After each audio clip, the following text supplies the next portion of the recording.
the nature of who they are. Listen, the NPP cannot be underestimated. You know it, I know it. They've been in existence for a long time and have been changing their names up till this day. The nature of who they are. Listen.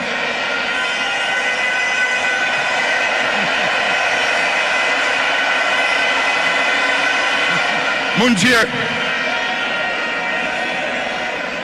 The nature of who they are, what they are, where they've come from, is something they are happy with, and they will be there for a long time.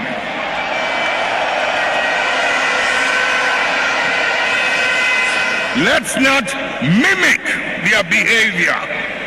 Let us reach into the principles and the values that emerged out of the circumstances that gave birth to us. And if we can hold onto those principles and those values, we will move way into the future and no one can ever defeat us. Ya fununim ya na niema nhyeda enkoso yie papa ena afenso so ade mpo na betiu anaye bi kra wo ye bibi wo kitchen na sese kan kra twa kakra ya na edin se behili obetimi atwiti aso na enkoda eba ne sa na chese immune system no na ho odin ene kofom na odofo aba ne se ya wie no unim de wo beye wo dia ne se wo bewura herbal shop License chemical shop pharmacy biamu okwa memi se bibia se imbustable mixture announce se police ni no edro no de adin hahama enu no bra aya onoma side effect bia enim nanso etimi boa wo nipadua ne nkwamo no mani nya ahoden mapa na nipadua ne timi ko edinyarewa nyina aso nkunim enti aba ni se ya wankasa wotumu se waye obi a wota yare ana yare aba nipadua ni mo anom no bebra enko no eba ne sa age se wonum imbustable mixture na enko boost immune system no ansa na ebi aduro bia wonum no ubehu aduro no mfaso de obi ho no timinum no bebre o se bia anye papa etoda ya na ye de nipadua ne hia no enya no na wode ma no enu ti no benum aduro no so hu mfaso de bia but se wonum imbustable mixture na boa immune system no pagya na ho odin wi a afei na obehu se doctor aduro no ode ama wo no ebi ana etumi aboa aye adwuma nipa bebre so na do de omu nipadua no ato imboost so a ene yade krankra aba nipadua ne mpo omu ntimi enna ne ho de na yare ne ntimi nna ne ho de ma obi hu se yare we ebi wo nipa yi ho esan se imboost no boost immune system no ama nipadua na timi adi yare ne so nkunim obi okrampa obon se ogusu a onom no obekọ hospital doctors osa na aka ne oba aye na ne wo ho no afiri honom ebi mu kra nyankopon ya adom a omu sugar no etimi sa ba back be normal ebi mu pressure timiti from kra ebi so krampo nyankopon ya adom omu liver na omu kidney na ya ne esi problem aba ho obi okrampa nani ni nyina no nyame ya adom ema ensenkyerene esi ewomu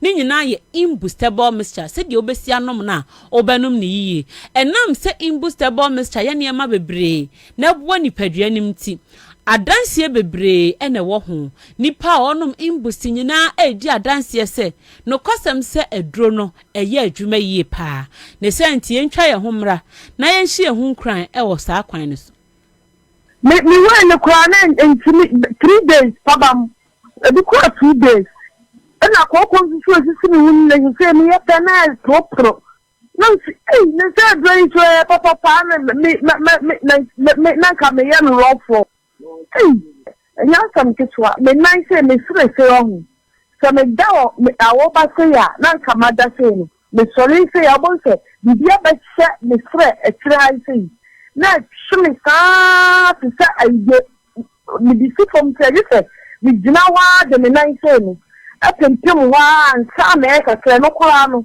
na se me nan no mu no ntiri no ya me ya so fe de me wushi biem the see say me say bia me say tititi o say me nan no amansi bia say amansi say de be me bia bia anyway no so 7 days pepe After the Mecrane, we get them in my Sayana. And to Dana, men, Menuyana, the Chiana, when you buy after 7 days. No, anyway, the man in Macon Day, Akokana. Come on, be here, and you say, Diana, Diana. Share, don't throw no mood cry. Because let me now cry now, and see Coco cry, Coco, Diana to be called. She say, whom none of me jelly say, this stuff of fun saying to think it. Say, I'm a person, the jelly say, but then it's up and say, Namia and the more here. No, then one can say to sign. And you have some, they're coming to a band, look around and I am the case, so let me see. Let's go, come on. Come up from your next and a dear papa won't go to your new to base. Now, I don't know.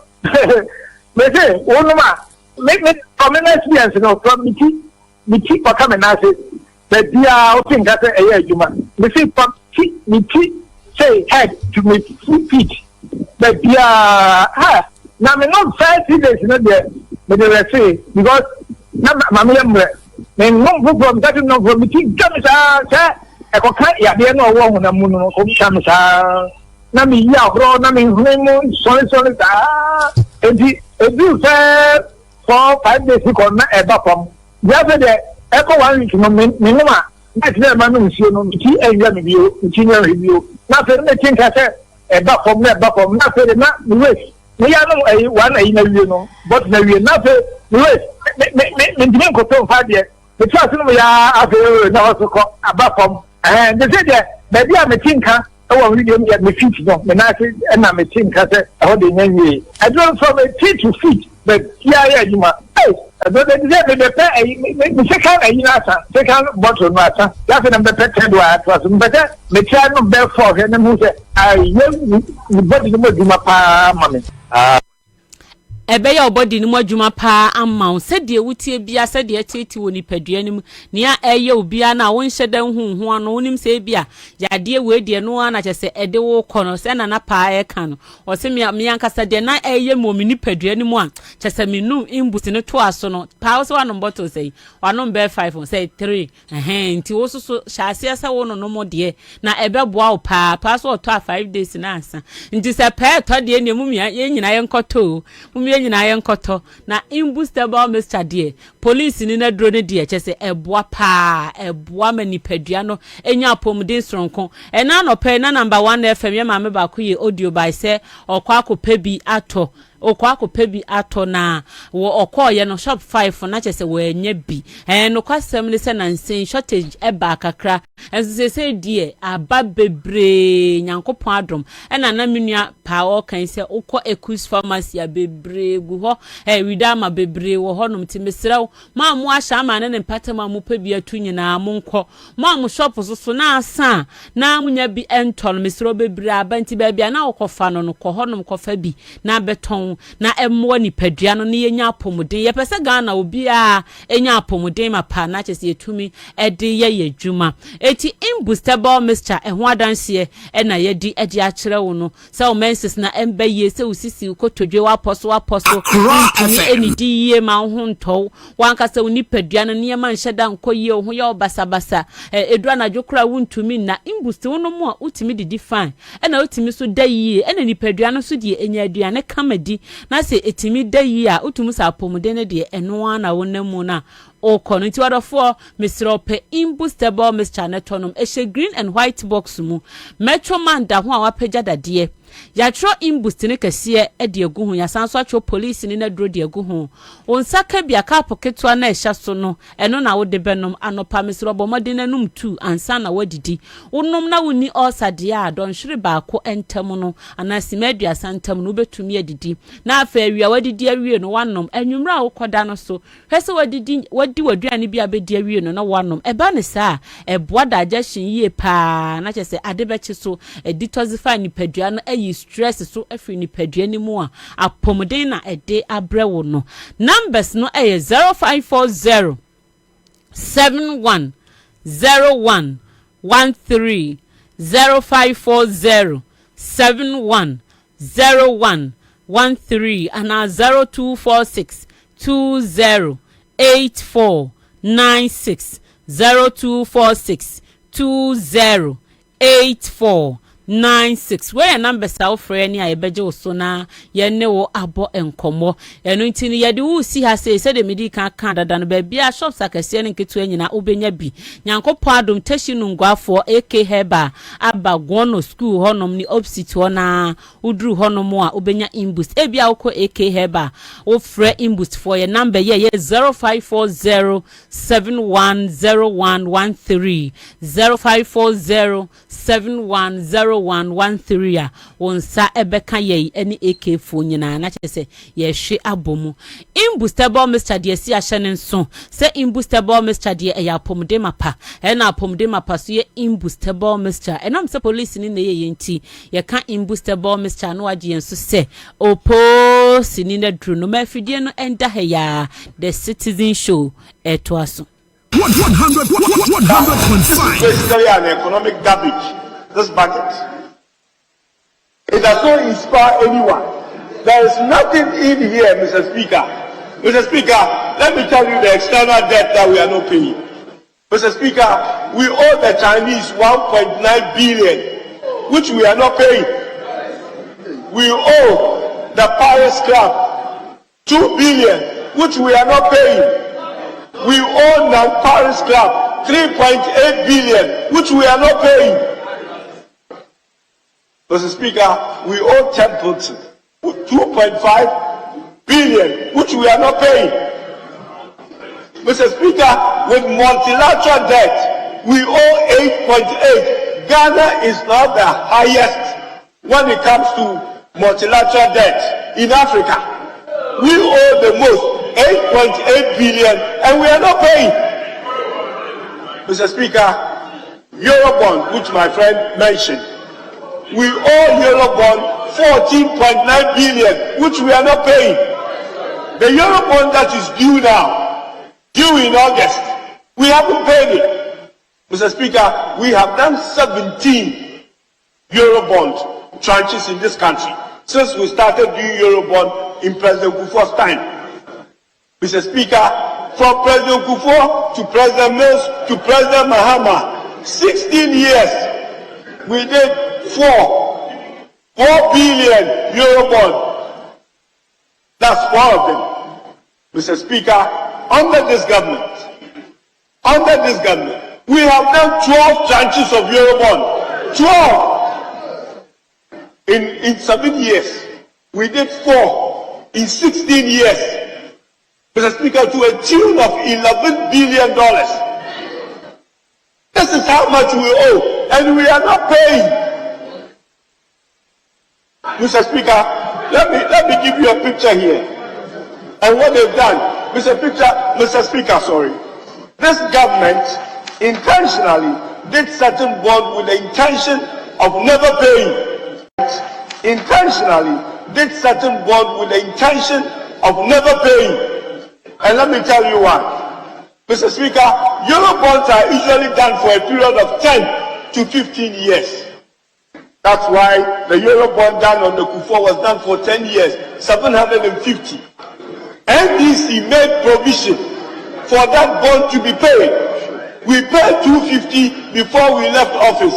The remaining 500, we have put money in the sinking fund to pay, which they used in paying this. The one that is due, they haven't paid.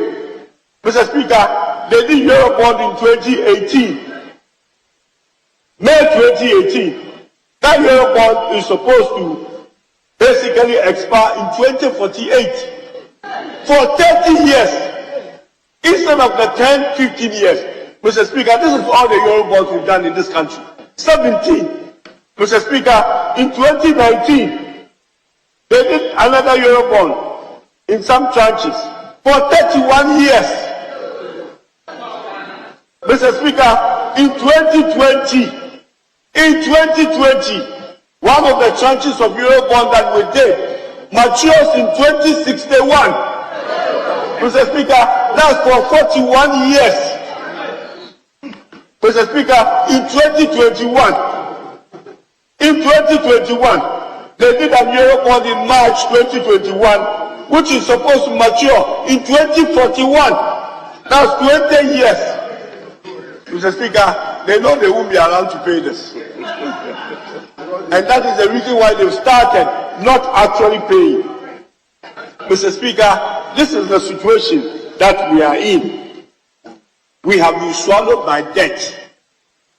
Swallowed by debt, yet we are not paying. Yet they have written a budget here. They say they've turned the corner. But at the same time, they say they are not out of the woods yet. Mr. Speaker, if you turn the corner in the woods, you are lost. That's what this budget is. This government is completely lost. They are incompetent. Their performance is abysmal. Yes. Mr. Speaker, they know they won't be around to pay this. And that is the reason why they've started not actually paying. Mr. Speaker, this is the situation that we are in.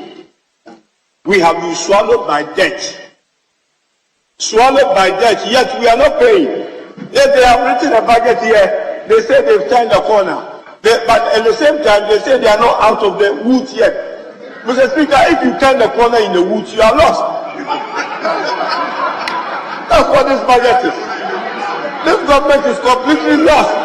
They are incompetent. Their performance is abysmal. And they won't listen.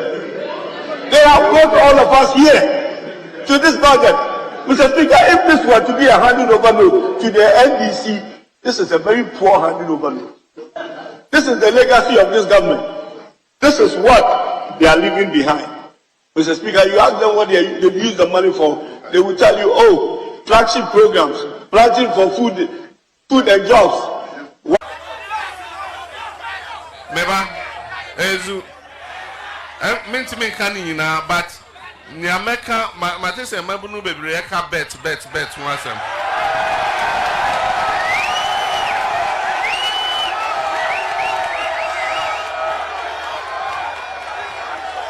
Ezu, na Niameka ni say, enye bet nkwa. Aban we baya omo de eto bebre eguga na foso na yesika sama say a ejuma nkosui ubehu wote wo store ano a na GR fo aba omo wo krokro bi yese wo de ka wentua ne apam we pie ne aloke we yino aban we baya COVID levy. Abra COVID by yes, oh, your mamu show free, your mamu light free. A bisa show at the support, but jina, quaint and fifi, a jare, yes, and show you free. Ye two about man, omuye, and anyone say, driver for truck drivers here, Mutia Kra 100.5 FM, taxi drivers, Mutia Kra 100.5 FM. Ubani young go drivers Mutia Kra 100.5 FM. Shop Saudwa ya mobie. Antimes ya feed and the super glue aso. Eti current means is ano. Uncle intent means is ano.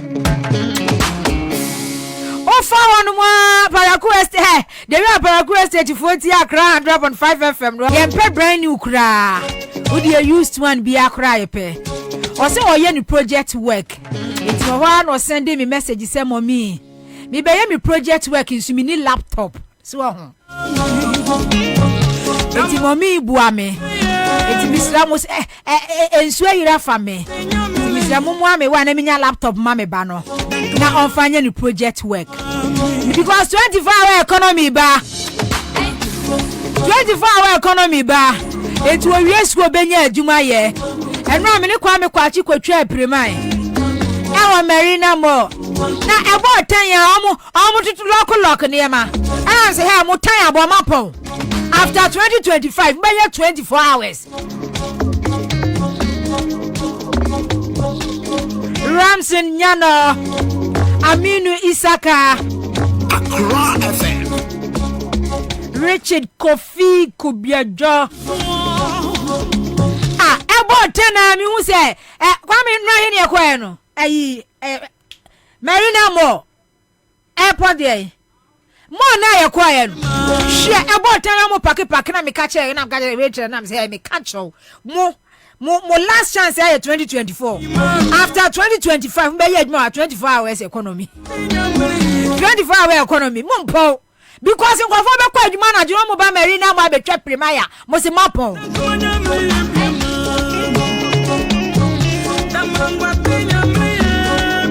Abdul Ayas Muhammad, Sister Vida Katara, Okala Polo, Seidu Karim. Enti au, Ghana for a lazy pow, and confronted ho. DJ Ninya Papa. The first executive producer. NST Kwame Kwachi, Eugene Bad Mother Room and Tini streaming live. Wow, what's me and joining me on Facebook? Wamun Shem Famame. Accra 100.5 FM. Facebook Nuya Accra 100.5 FM. Beslamu Munshe na Munshe Udomia Shemi page ni mame. George Ofosu was so a year Juma 8 p.m. to 5 a.m. You see? If I try to share my Facebook page, na mon fama me. Abaga for mon share me time amudi year Juma. Amun so mo cassette here 24 hour economy no. Opo abrochira wonim se train enna. Train empon. Buses enna. Buses empon. But abro ni be enti. Charity of Frere said the 24-hour economy is the game changer.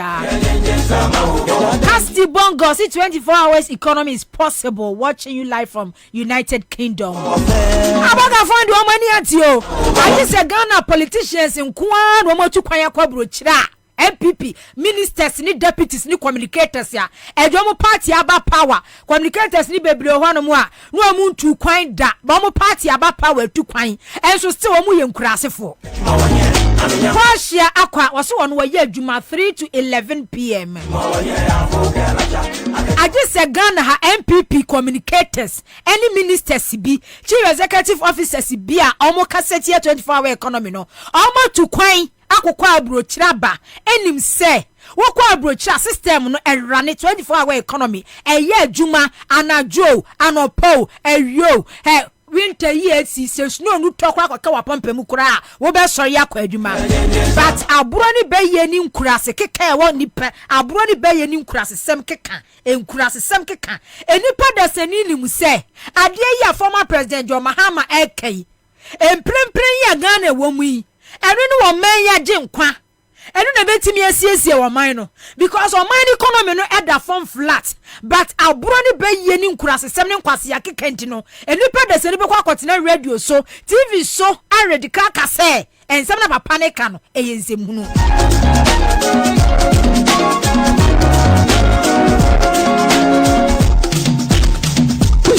Kimu Uno or say I'm doing 24-hour delivery here in Milan, Italy. Enya se omu nimu o se no system no ahun system no youth ni adwane omen labor force no omu aketesia ni mrantia wogina wona so ewa hoden ya wona omen daache na mu nkokora wafo ya wo akufuado wo kwa 80 years senior minister they say or advisor to the president ya wasafo mafo frema opare utu wo 60s as won so kra 71 hete na wo hwe enkokora wafo ni mmiri wafo ya controller payroll so maji ho no ma kentensu wa mo so titi to no wa mo salary wa mo ji at the end of the month no wa mo pay no ebetimi atua emeburu nurses ekufu adu pay edi ba omianu san kokora wafo we no mo pay no ba ku bia pay se nurse for you mo bebe teacher for you bebe ji 1000 2000 ba ku bia pay betimi afa nipa 20 mo maji akenten so ye ba be boost system economy no agri sector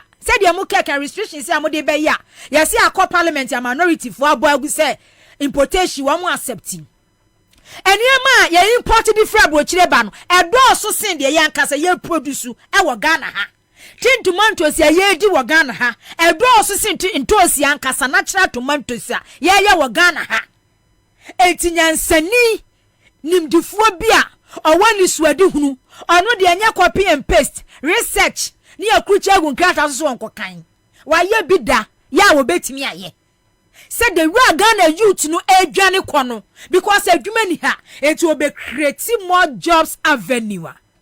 Oye party communicator, oye minister, oye member of parliament ya. Abroni be ye ni kwase akeka ni nkura sesem ntino. Ade a chi abakotene TV ni radio so akwa kire Ghana for say 24 hour economy no enye adwuma because abro oye be ibu. See Dubai taxi drivers are driving 24 hours for 2 drivers.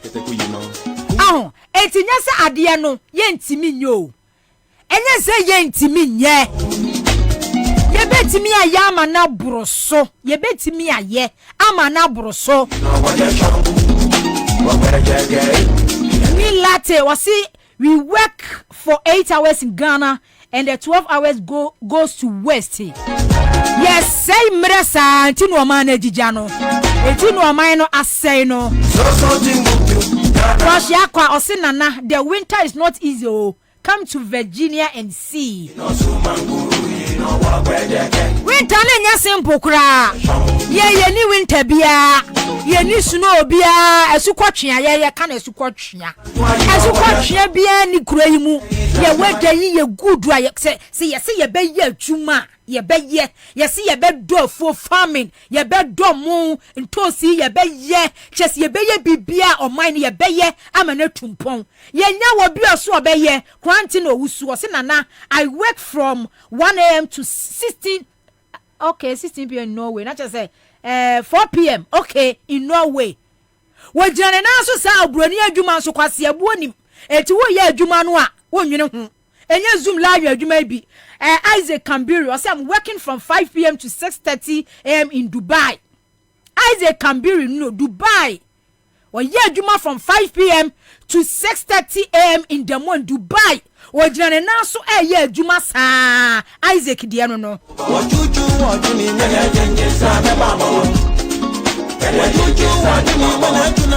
What for messages name Raboga for no? Na ya mu so men kurase fo na aburo ne be ye edi wontiri mu dem no. Na wo mu hu. Me nam kwaso awia me ba me hu se zoom lion for ma me fo mpanimfo bi. Last commission ni mu ho no mo. Me hu se zoom lion for ma me fo mpanimfo bi gina ho no mo. Sisa Roberts. Paki Roberts. Jania Adu, I work 12 hours here in Doha, Qatar. Was it from 8 a.m. to 8 p.m. I can Ghana the 8 a.m. I be 5 p.m. I can put baby Adao. Zoom live you my for me by me share one more.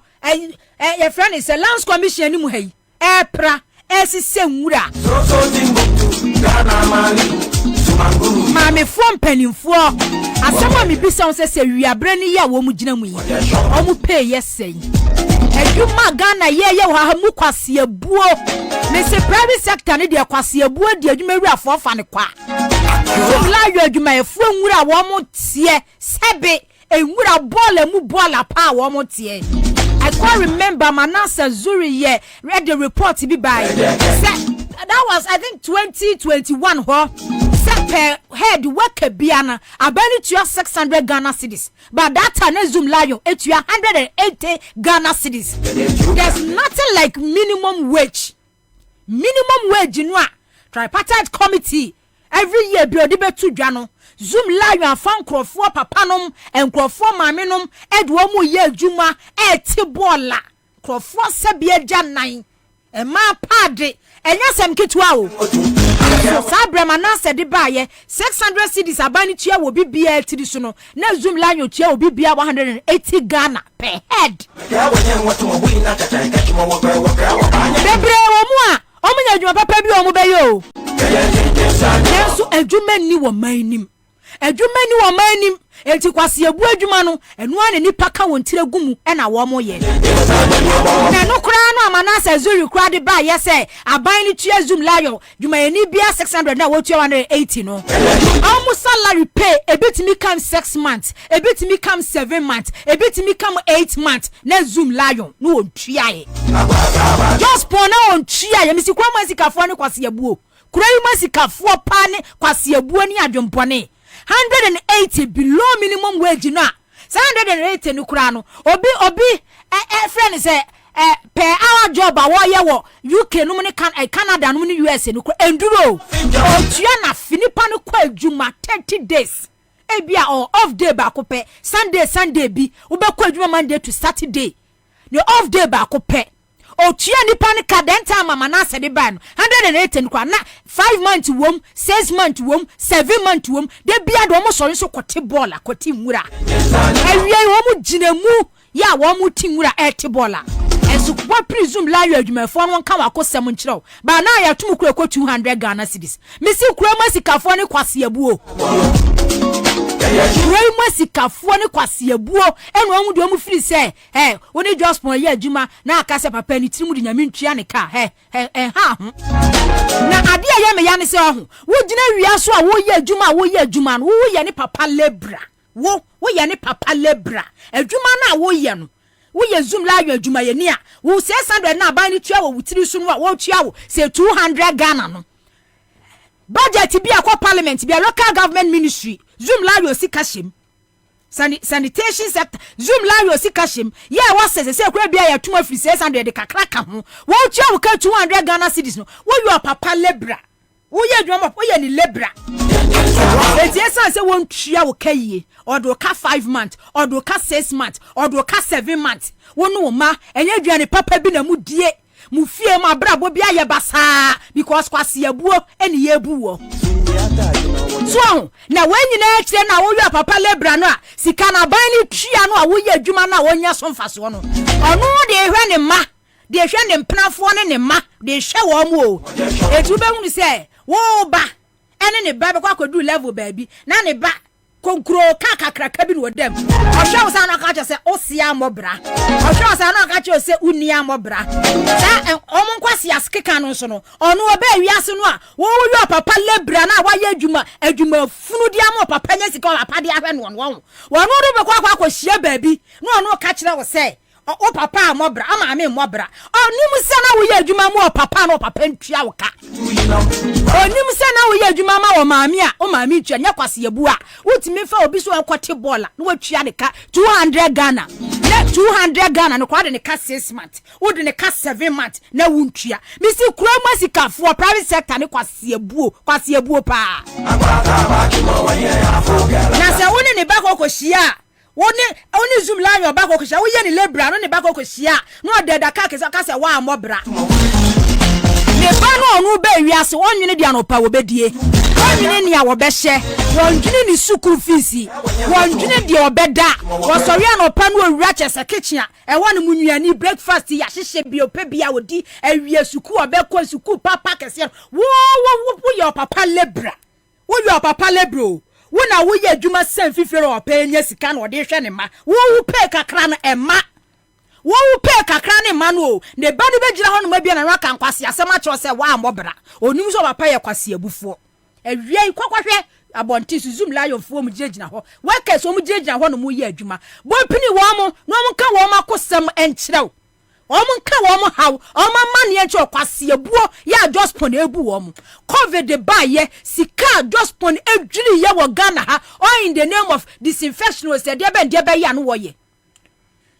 Korea said on this Cecilia Benada pa eji report o de ba ye sika ya locate ye to sanitation ministry, local government ministry, millions of Ghana cedis e consume lion ho o spray market no okunkum ntafre eni nkura millions of Ghana cedis and a corner side or the nkrofo ma na ye sa adwuma no sa no mu use no e sa nkrofo skin ba kwase abuo me hu wo mo na dwo mo nam so me sehwe Shaomai we say na se nyankopon bua na se nyankopon aboa na obi so the 24-hour economy eba they create job avenues opportunities bebre e was system because government sector ne de wo da mu a minimum wage be kan minimum wage ebe kan we ye labor we ye watchman yo we ye clean o minimum wage ebe kan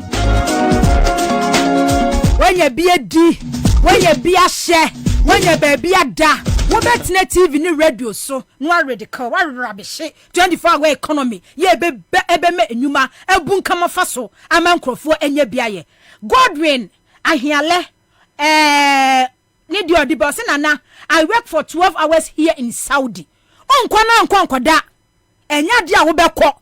Wo betu kwan. Na wan na tu kwan se wo free ha no mo akwabrochi akopepa de okoye kokodaye. Ebi ni baabia.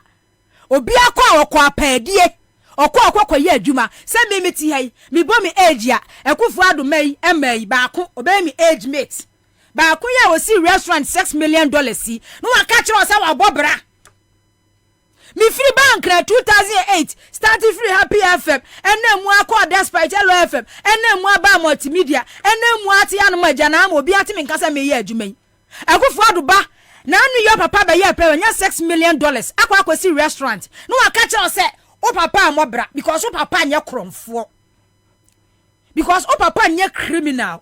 Even if so papa your politician kwa na or wadwe or conscience or dwene o manfo ho entinya na adwene so obebo kro no ama ne ma afom adwapade ne manya hunyade etu be hye Akufu ado boy yo age mate no no ono me ma na beti so de da kasa kesiem adwuma ba no ye bra ba no boy bra bai na wo boy but because of sani papa nim ekwan yo fa so deceive o manfo ekwan yo fa so tumfutu agu o manfo ani so eda dan krofo enyusu o manfo adwen ede bu o manfo kro no enyusu o manfo adwen woni na busuafo kenoforiata ene vice president Dr. Bobie eje o mamu ni kwaje mbosia bromosia embromosia emu wi a chefenti no wonu anya chefa millions of dollars not in cedi so ede kakra bia kwakosi restaurant $6 million onya adwuma da oye adwuma kwa adwuma papa be ya na no woye sika na ni sika yesai but no wo restaurant $6 million woni be kwa akohia baabi ohwe osoro no ahwe ofom no wabu ani chie because ono hwe ni designer bag ohwe ni wig ebutrinti so no ohwe wo ye bia o free search say onu ni level but me catch that wo say wo level wo no enumonyam 100 times e wo musin wo no wo betimi apia ko baabi a wo pa bi anipa emfi ye ni to enhwe wo betimi akoba bia wo pe bia ye nipa because ene president Akufu ado Dr. Bobie anu no mabusuafo omu pia nkrofo mu say they are thieves, they are armed robbers, omu ye criminals, omu ye wicked. That's how people see them. Say omu ni conscience, omu ni adwene. Sane nkrofo hu wo mu eniama na omu ya as if say they have gotten it all, they have it all. Omatimi ayusu Ghana for de anya wo mo ho no enimonyam nim enimonyam bia enim abusuafo eti na no mi video bi asante bedi atuo so ko program bi ase o ena se hwana na edi na atuo se hwana edi na atuo o twatwa nani program aso so ne yire na koyo obi em say gifty madam for gifty na send video ni maami o twatwa nani hwe na chi ehwe ne ho opie no okọ baabi amadwem bone ene wo mema mu tantane kro no mabo o main no omu pie kọ public na omu nsunu egugya so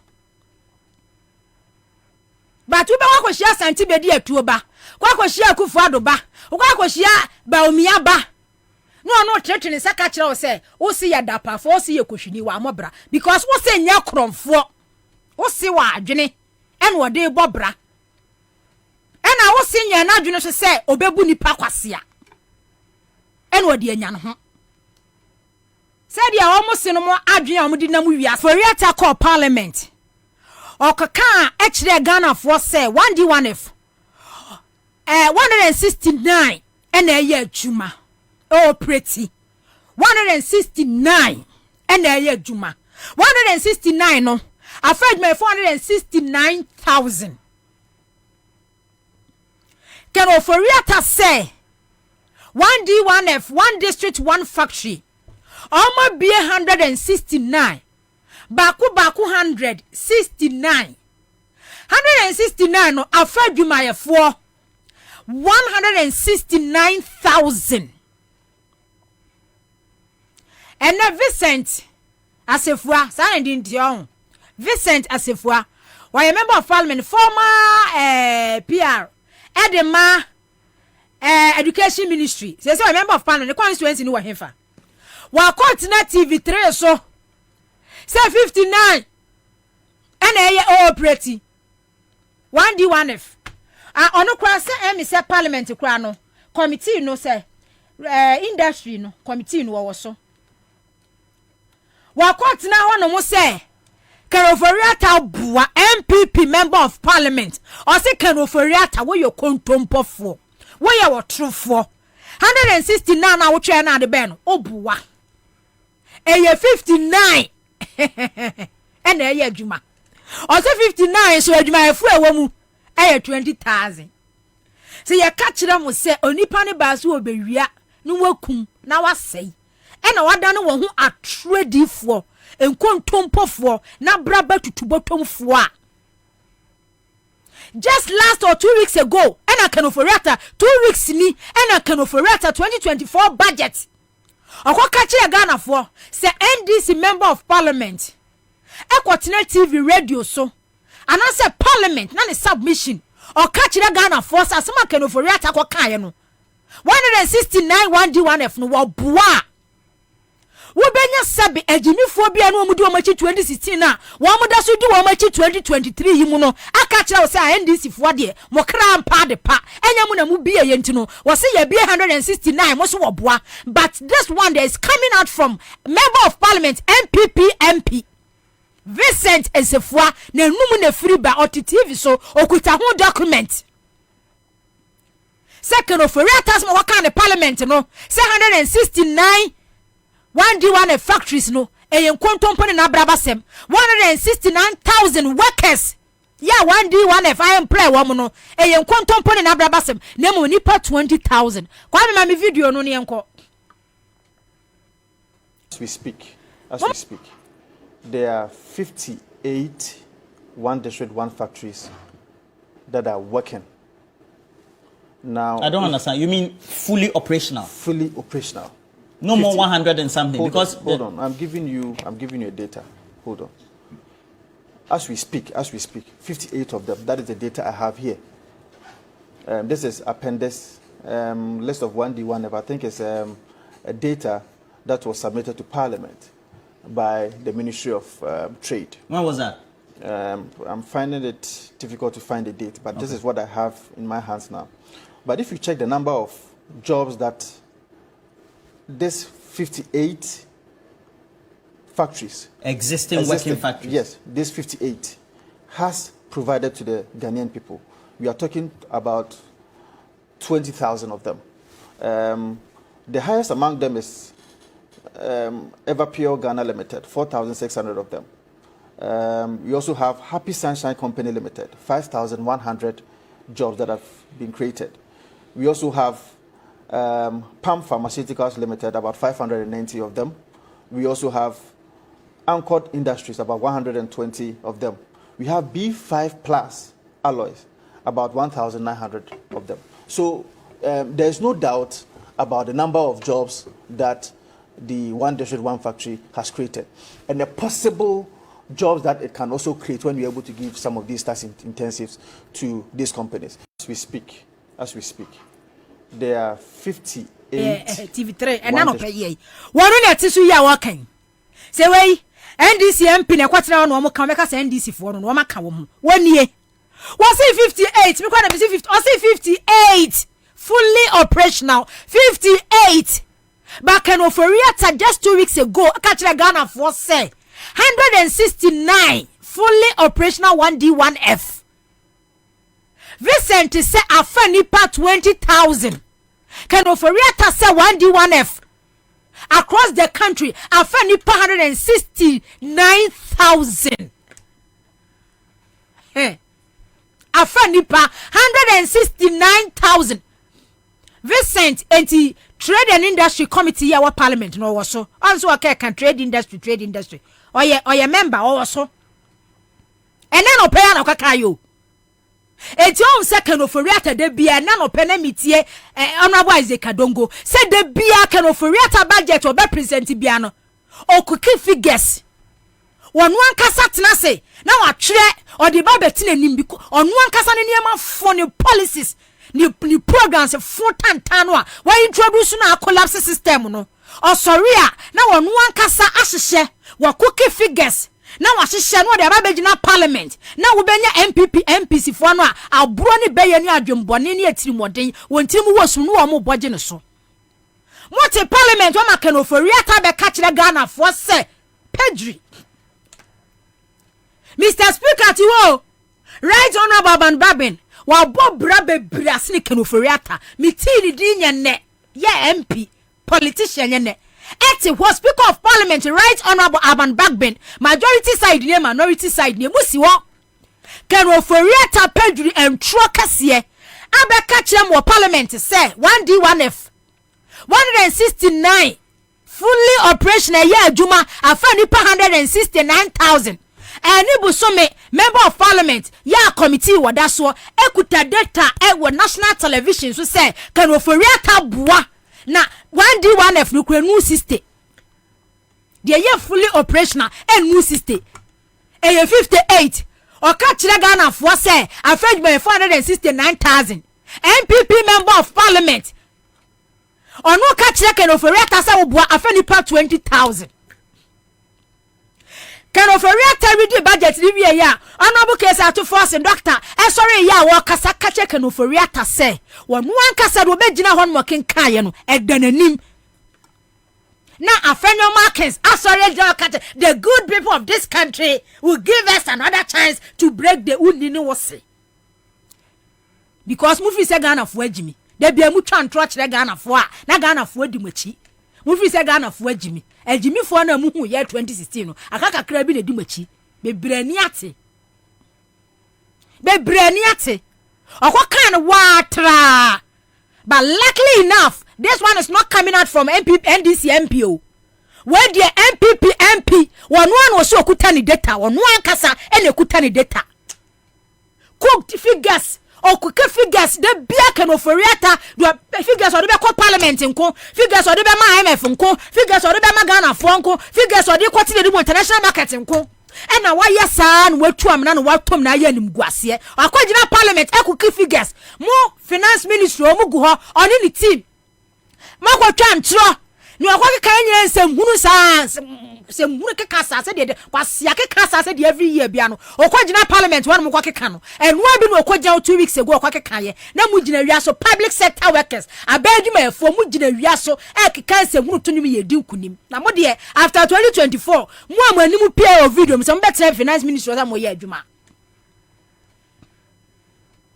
after 2024 no se de besinya siwia ujina wiaso minister akọ parliament Pedri the report or the kwa yani budget full of deceit lies and throw and kwan wakuki figures and wakache Ghana for na mujina wiaso abodwa mudi nkunim kakre ya na mo member of parliament Vincent Asefua ababeti moto no kakre yey 58 ni kwa na waka no go out there and see for when ni kwana kwakwe for when ni na kwakwe say 58 ni pokura na ye adwuma papa bia ko na kwakwe say ye adwuma papa bia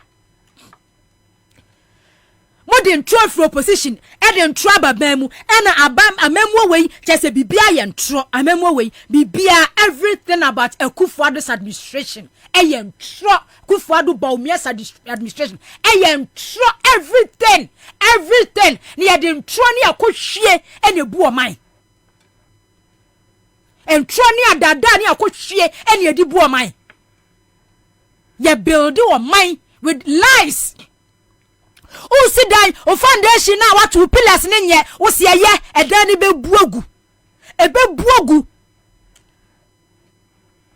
because on mine mu ni pepe nsem hunu ate afake ye ba Facebook so arama join na mu twatwe nsem hunu enti wo afake ankasa memwo wo ye MPP ni ayo ba wo ankasa wo tena se na wo ti wo ye baba no wenti wo no wo ye MPP ni nye wani wu so wa kwoto abama leaders bi sei leaders above be say amoma bejo man a destroy no Vincent Asefua na eka no we de anya ndisi MP ne kokan na no pay e MPP MP na eka no kure na kire mu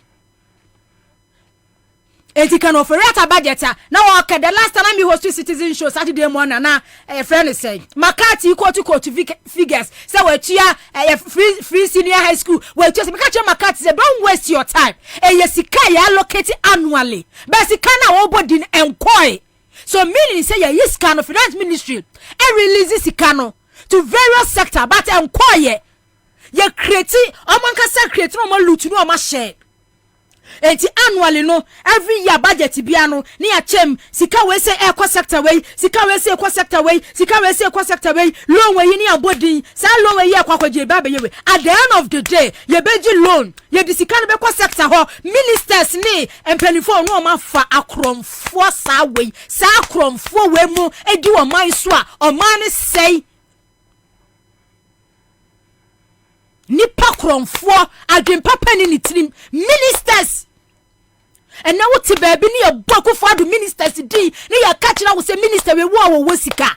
This is the same person so who not too long ago now oni ni ho hwe the same minister now no be bo meti baby no be bo minister bi di so oni ma mi enu bi kwada ma obi ajagwa bo minister bi di ana so ma ojagwa ama mo jaga na ye mo fe de onya ni firi ho de sa aka ne ma wo no asem alanko ye bo mu dinya wo bete se ye bo MPP minister bi dia ye se wo sika san krofo we se before mo be ba mu no hwe you gina he within a short time when the properties all over and now ye millionaire obi ono tete nkwafo man twa ba bia ni sunchem se dade bena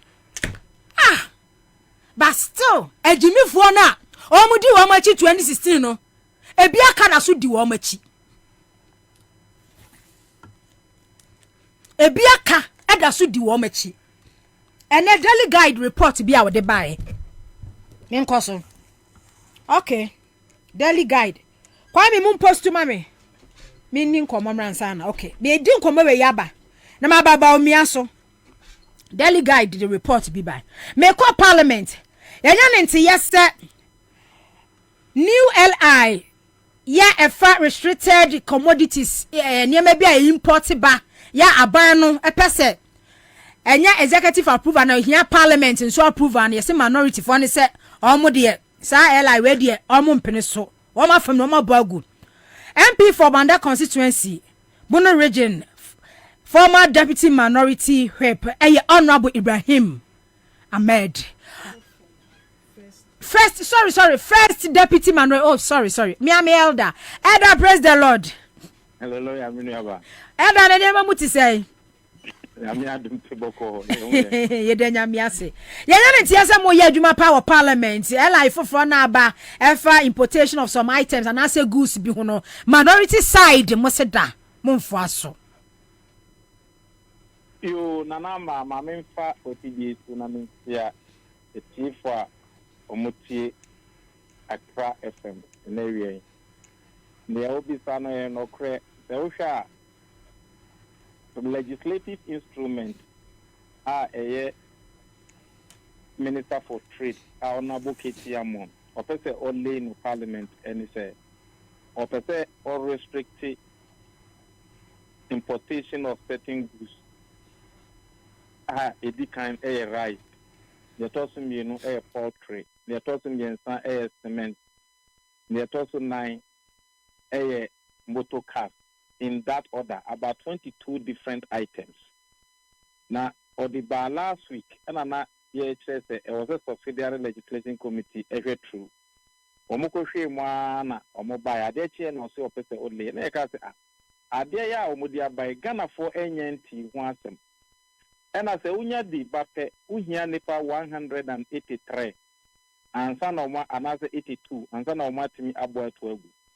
Yene ukasa ye minority for 137 musumu ye 137 ye koye na amanyosem a emwa oman no enti ye engage industry players na eye Ghana Freight Forwarders Association, Ghana Automobile Dealers Association, Ghana Union of Traders Association, and Ghana Food and Beverages Importers Association. All the other associations are omo juma be affect omo juma no ye bisa omo because mra o se we are be affect e bi juma no wo be se mra na wo se we engage ni pa no na ni pa no ya we na oda no so na ne oda sorry prekupe na o ka say the new regulation about regulation now the ban be affect ni pa bebre into one you end up creating unemployment. Necessity at least Bibi say no ba be ya there must be a roadmap. And a roadmap na ode ba no e bia rice and officer o restricting the importation. E bia waka say okay yeah by 2025 and 2026 and 2027 3 years time. E was say yetimi e produce rice aye dibe to be home. We want to be self-reliant on importing rice. What can is you know? And a more bend and a ode to Utapao. Rice is sent and a import to rice is sent and a odia, rice is sent and a do or minor. You need that data. Now, say what names that data no? Now the Mraba can say you're restricting importation. What are we restricting? 2. Poultry are okay. Ghana poultry farmers or more poultry one. What then now the abuamu? Say you restricting import now. Bet me a report na CBA. All these things you answer to you need data. Then now about cement. Many who can say your housing deficit. Population and housing census about 2020. You see you about 10 million containers. Accra. Nipan to me see that end. Also about the restricting importation of cement. Enti Usha Adiana on person moyana roadmap will be in. It is just the populist aspect of it. So Adia Mama ya important ya yenti mbani. Yes, Obia can trust Obia. But I would try the ball mine ya calculate ya better afano. And I say, Ufanga, yeah, ya cry say, baby, I could some mono steely ya a fire no. 36 constituencies now in still a power mono. The food basket of the country. A very made rice, fish farming, all those things in still farming now. In the South Africa, there will be restricted importer, and minister ever import per meter. Or how ever or minor. Beyond that, you will be a friend of African continental free trade. Professor Mbos pencil and I see African continental free trade headquarters in crime. And I call Bobie and a Baha. Now, what see what headquarters for Africa continental free trade? You are the same person what's the headquarters now the bomb money. You are the same person who see who for restricted import. Let's say you call it and I say you buy. Then what you are not so in chair. The one restricted importer as the retaliation effect ever. Because I mean, Burkina Faso, na me the normal ba my monoka say, no man who restrict my farmer. Also, you do the no so ba me my farmer. So all those analysis, I was saying transfer. Now your assessment. Now and I'm one now about to know a whole transfer about my no. Into engage just that track it. And my engagement the observe anama. Practice makes man perfect. Nipana, mammy, phone the phone now, who more Mafala movie guy. Experience your one, say bad business, now consult to you get the best. Into President Rollis depends so Minister for Finance had drawn the budget, and the bread Rollis will see her. Walk off, you know. Now Rollis are fat budget, and the Homacola. Oko bisa na na for ma me for na wo no say the mra we ba na ye we ya na impact send e wo business mu o bisa the grassroots person india omu input ba ntia de kira finance minister wo ba obi e kira so ye we ya we enyo no na e ka e consultation and engagement for the grassroots knowledge aka ho into where my yaka say minister for finance on my kwan minister for trade e my kwan na ye ni good for ni atu states now my petition no ye ni omu engage na omu ntiefo enter e kwan ye de be pass. But honorable said wo kan kura say mo hia proper engagement ni consultation ya wo kan no ye ba na aduane famu a ye hwe poultry minimum kura no efri be say 2021 eba no say poultry farms e wa kra hanom na ye 200 a they say ni de akakra ye 50. Precisely. Wokwa Ashanti region saa na tie. Said ye eba no rice a we ye market yi. Wokwa domi market a wo kan shops be say 50 a shop ba ko pa bi na wom. E na omo so mo ton local rice. Yes. Rice a ye ton all the shops nif ye friend say akase nya supermarket nyina ye imported rice. De ye nkase ye wa Ghana ase no eye kakra bi kitua bi na e wo market. ena yenyan kase bi a factories akesie bi ya establish factories akesie bi ya do mufuo bi in larger quantities ya yebenya ni bebre nti no kura no ebia ya the restrictions to so enti wo hwe sa enuane afam ne bobobo ni bebre no ne ade ade a de ya import de ban edoso de ye wo Ghana se betima ka say ye be say bia 20%. Enti adenti na ahwo hariso wase ye de sa ela yi restrict imported commodities a enu na chese e feed wo manfo wo Ghana ha anama ne ubisa wo ma on se ultimate spell ya mencho on se aban no buy no si obe control dollar eno ti 40 member committee so mumbo no control dollar anyi into osi ohwe mu na importation no ena ma dollar no e koso into person control dollar into just restrict import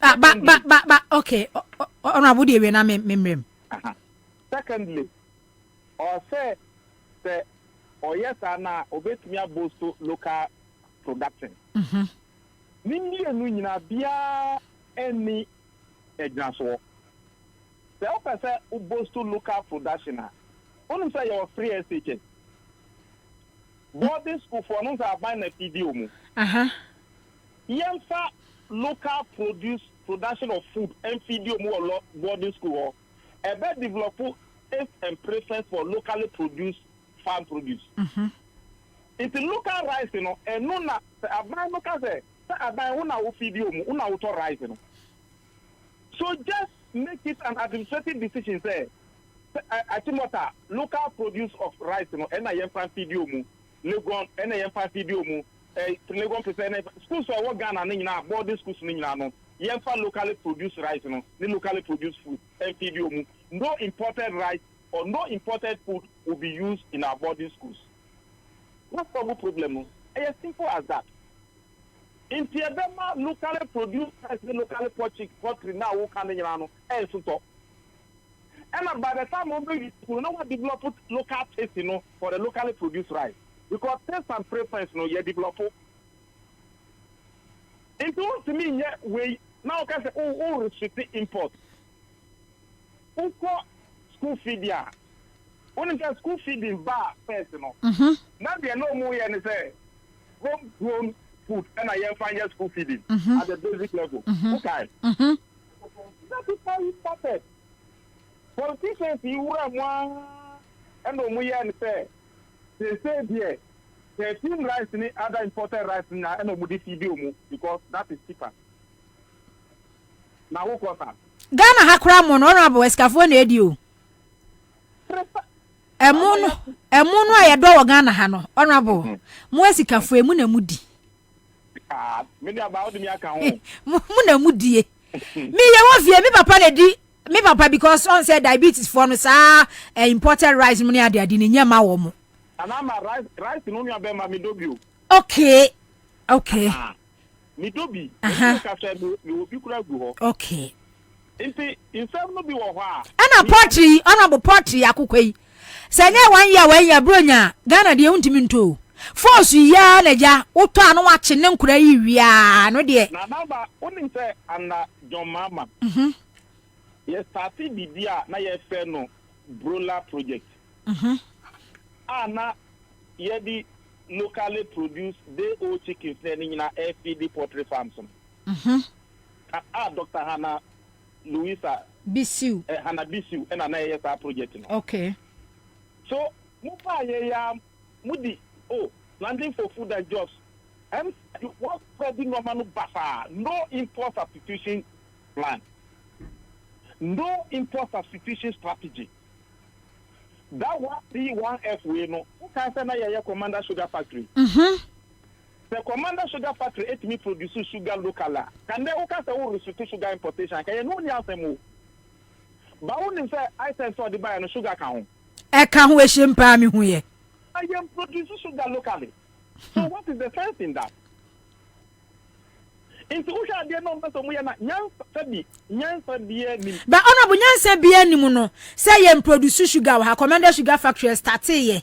Ya production kakra ba yanka. As time goes on no and anka bia ebe operate fully. Not just in large quantity di sugar bebre ba omo ba ye agiegu.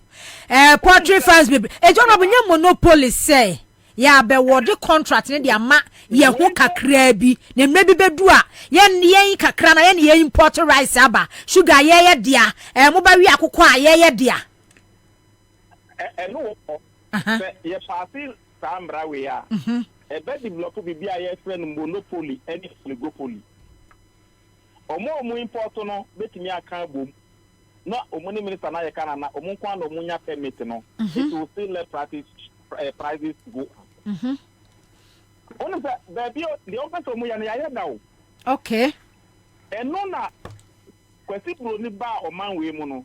Eno na ma wo se Libanese for those wa. Omo ka omo hu bomu a omo forming something we call Association of West African Merchants. Na se o pese we import no ma eba oman no ma ji se o kwaji permit e wo Brunei governor no colonial government ho. Okay.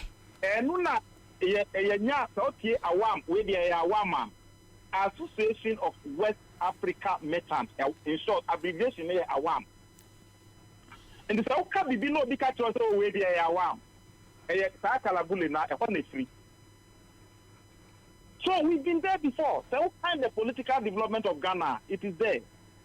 And no nam so omutimi control the importation of essential commodities in the country. And no Nigeria so now there was shortage of essential commodities. In the no man ni Cobra Bonnie the second. Swalata chief. Or banning the man nationwide strike or banning the purchase of European goods. What is assembly that? Nifari ba ADC that a home years and so they are sending us back to the pre-colonial time. And I said, Ukaya, and no na ni Cobra Monica say as a one for no, the phone no more can boom, no more feminine, son of Wakapa normal bano. O my can not be a normal boy, the most young normal view, boycott of European goods by Nick Cobra Bonnet, or my name of Oswalata Manche.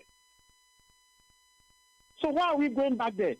Then when you come back during the NDC era, Nanadu, Mbani Papaya President Ewa Man Wemono, and no Ukai Fau to Beji Golf. Okay, price control. Make pa. Shortage of essential goods now. Yes, I know my year there. So is it like father like son? Why do you want to create that atmosphere? You history.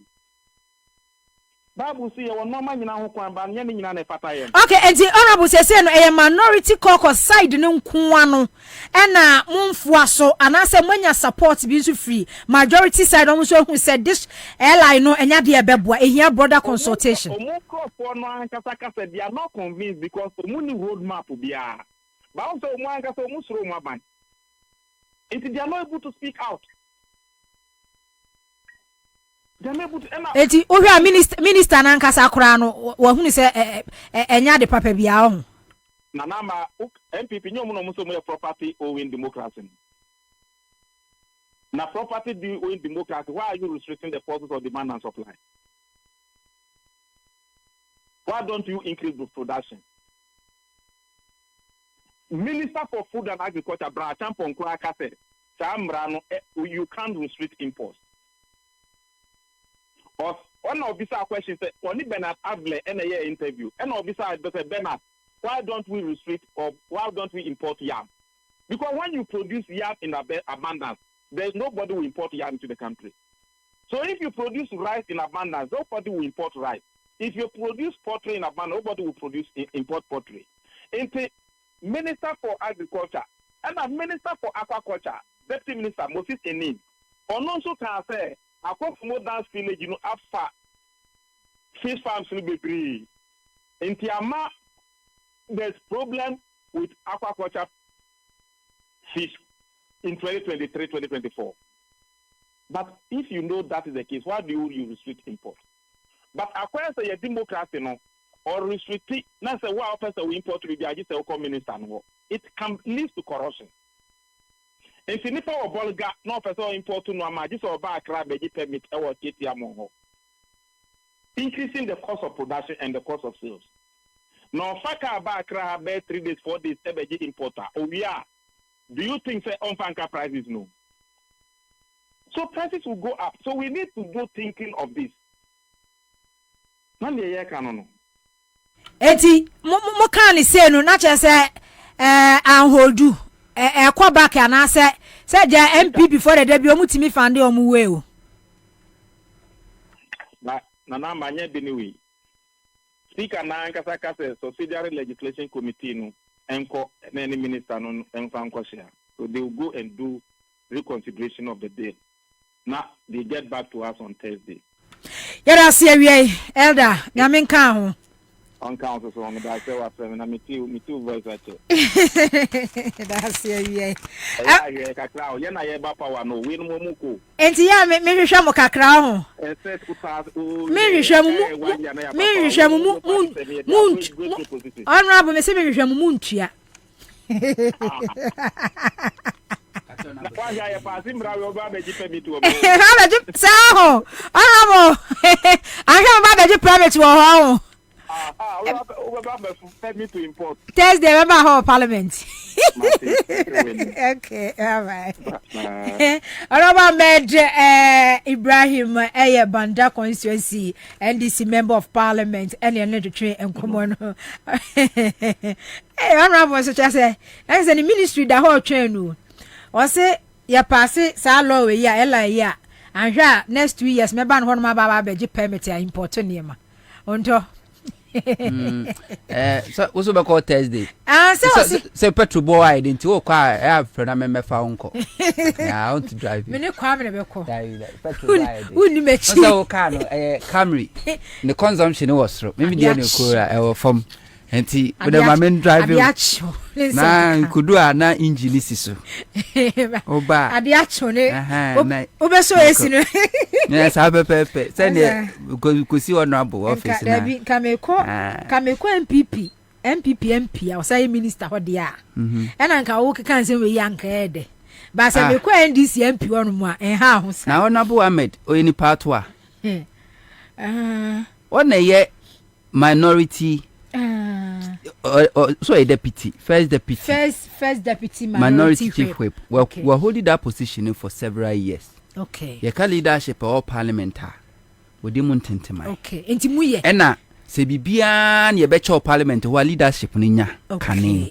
They say kasi ya bano. Leadership no mbejo omo die. First. Ansana bibia ba. Ena akọ omo office no. Omo office ni ye special from other members, Okay. And no, it doesn't matter. Say, position. Okay. And osakura sadomo.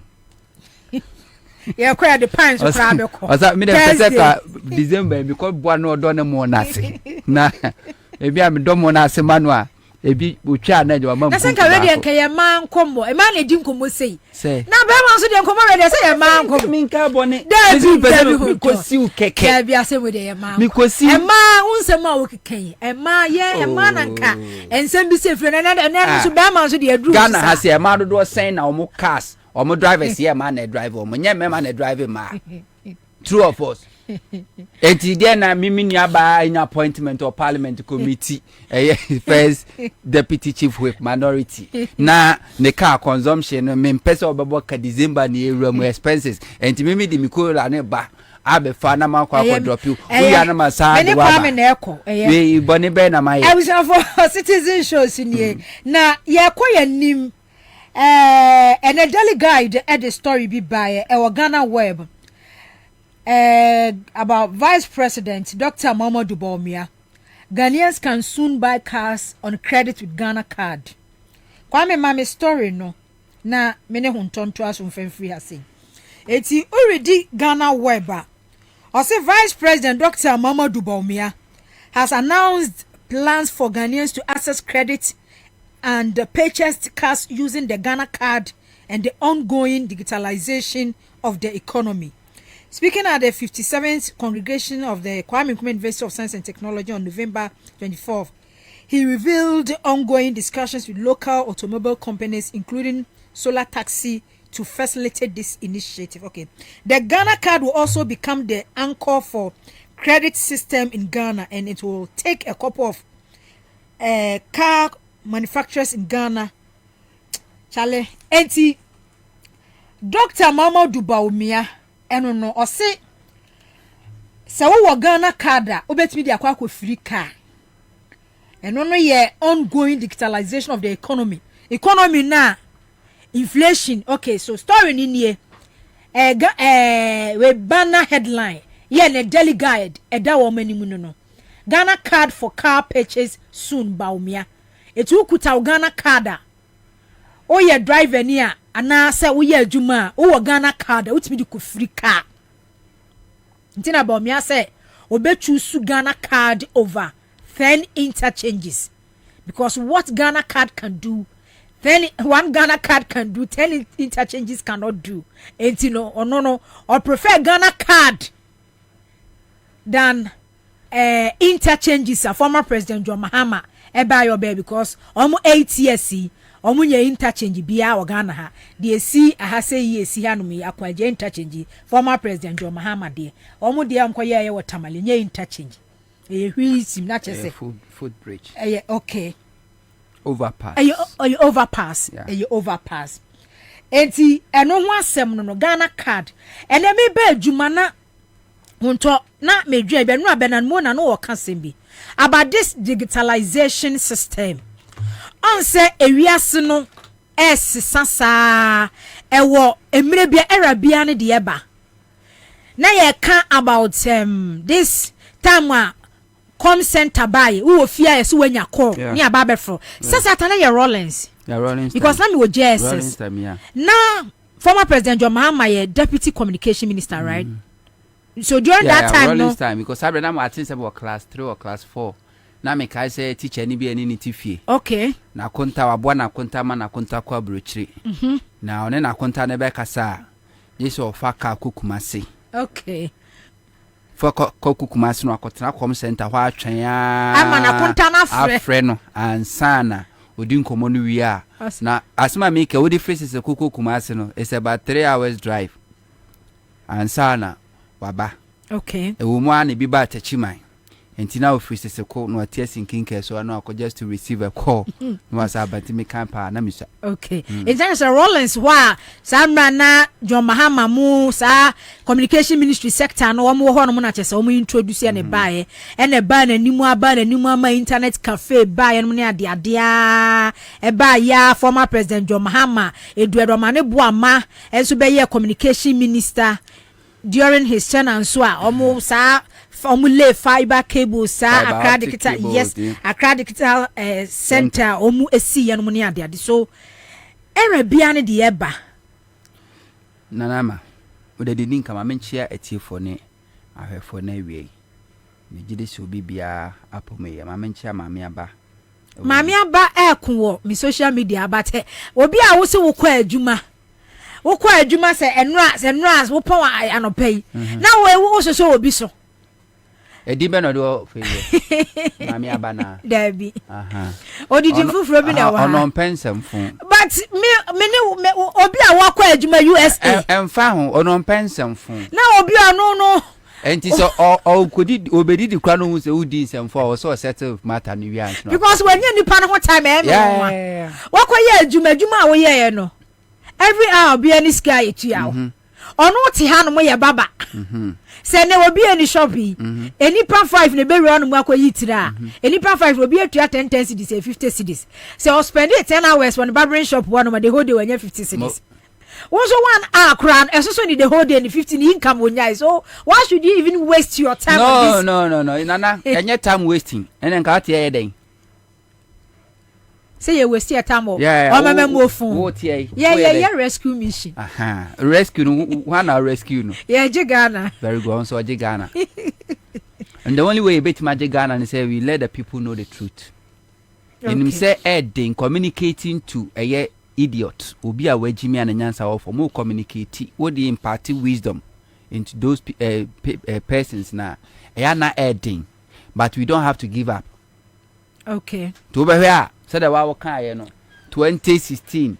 Omo ekodi MPP for echi no omodo so pa. Ejimi for no. Ya omudi 2020 no na emu ache. Yeah. Te bedu 2024 no obi eni o because it takes time. Ade ba ko ehun say obi a we nyansani bia no odwen konkan. Enti nyansani bia hwe nipa su ne ban. No aka che o say de obeye o china ne hu de woye ne nra. No hu de woye ona obeka chero de obeye o china. Enye ni swadi hunu enye vision bia na nyu odifo.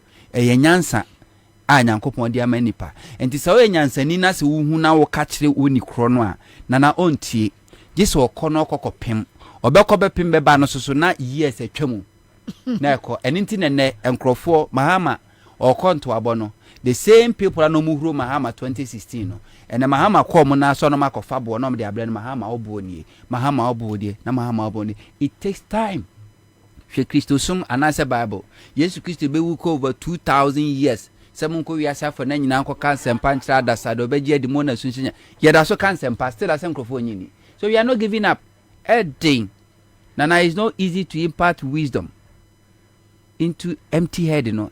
Very na ye ka so bi onim nyansa na it doesn't matter nipan level of education. Emfa woni school do awakọ, emfa woni status in life, emfa woni sika wo, emfa woni ka wo dem efia wo team. Wajimi ana wajimi jinyame. We are say ya dia ba kwa ehu we are say yen pay attention eyejimi. Unim say honto eyejimi ya okay. Because this 24-hour economy and then me share Dr. Baumia 2015-2016 like economic risk kid obia wo share the lectures and someone walk and someone walk and then where intellectuals I say omemu and in the form who is technical who is like professors, doctors, economists for ni say like respected and opinion leaders almost system wa Dr. Bomia kan no mutu di omachi no mutu di and then yakwa ba bedu baby so be say on the 24-hour economy ba your economy na crash ya collapse obi say we say introduce policy fufuro bia ye betimi dia boost system no ye betimi ede a transform crisis a omanfo wo mu no a Dr. Baumia na 6-7 years 8 years ago no ka kire Ghana for say he knows it all about how it me build the economy no ono say 24-hour economy but ye nyanim the phone so no mu dis any power ye chi ma ka kire say sebi ojimie emfa woni emfie dudu a wadi asua de ni bukulong kuko school a ukosua de ye nkyere nyansa ewo school nimdie na ukosua ne de obi nim ena odi bi ma wo na nyansa de nyankopon na de ma ewiase the most dangerous sickness I ignore I incurable stupidity jimie na obi bodamo a yetimi chechire no ne de na kwato psychiatric hospital ne ya won mpane ne ya a doctor fogina no so monitor no a mana recover ne ya jana ba society ba obi a wajimie no na yene ne dadem yene ne tun sedidi yene ne ko board meeting o ya sorry penyi wo ye kunu wo ye yire wo ye ja wo ye ba enso na wajimi o ni pamu yen take ni serious tina no about me aka na se mobi so many are mad but few are detained so that the tiano no enti enkrofo aka se o intellectuals nana be metie no education eye but me believe so much in education because the more teacher be before all co school ko akire no onfa nyankopon fie nyansa no a ene de fix problem ni nyadwuma or rely on the wakwa kusua wo school di obi asua se obi di obi die ne fie ye no ese obi fie ento ba hwe a ebra na nwuma sua nyansa ase mpo no ancient time na yensua de no na ko na it's oko Rome na omu yi pictures ba hwe dan na omu sie oko Paris ancient city oko Egypt hwe dan na omu sie architecture eno so na wa hoden hwe architecture no omu yi kwan a hwe architecture no ene yes engineering expert e de aba yeyi kwa na yenyi nwie na etutu eda no yensi da na nwie na defect bebre Enframanya any afe na cracks na ho because they are relying on somebody's theory. They will be free say no ni mo no atwede agu book no kosua.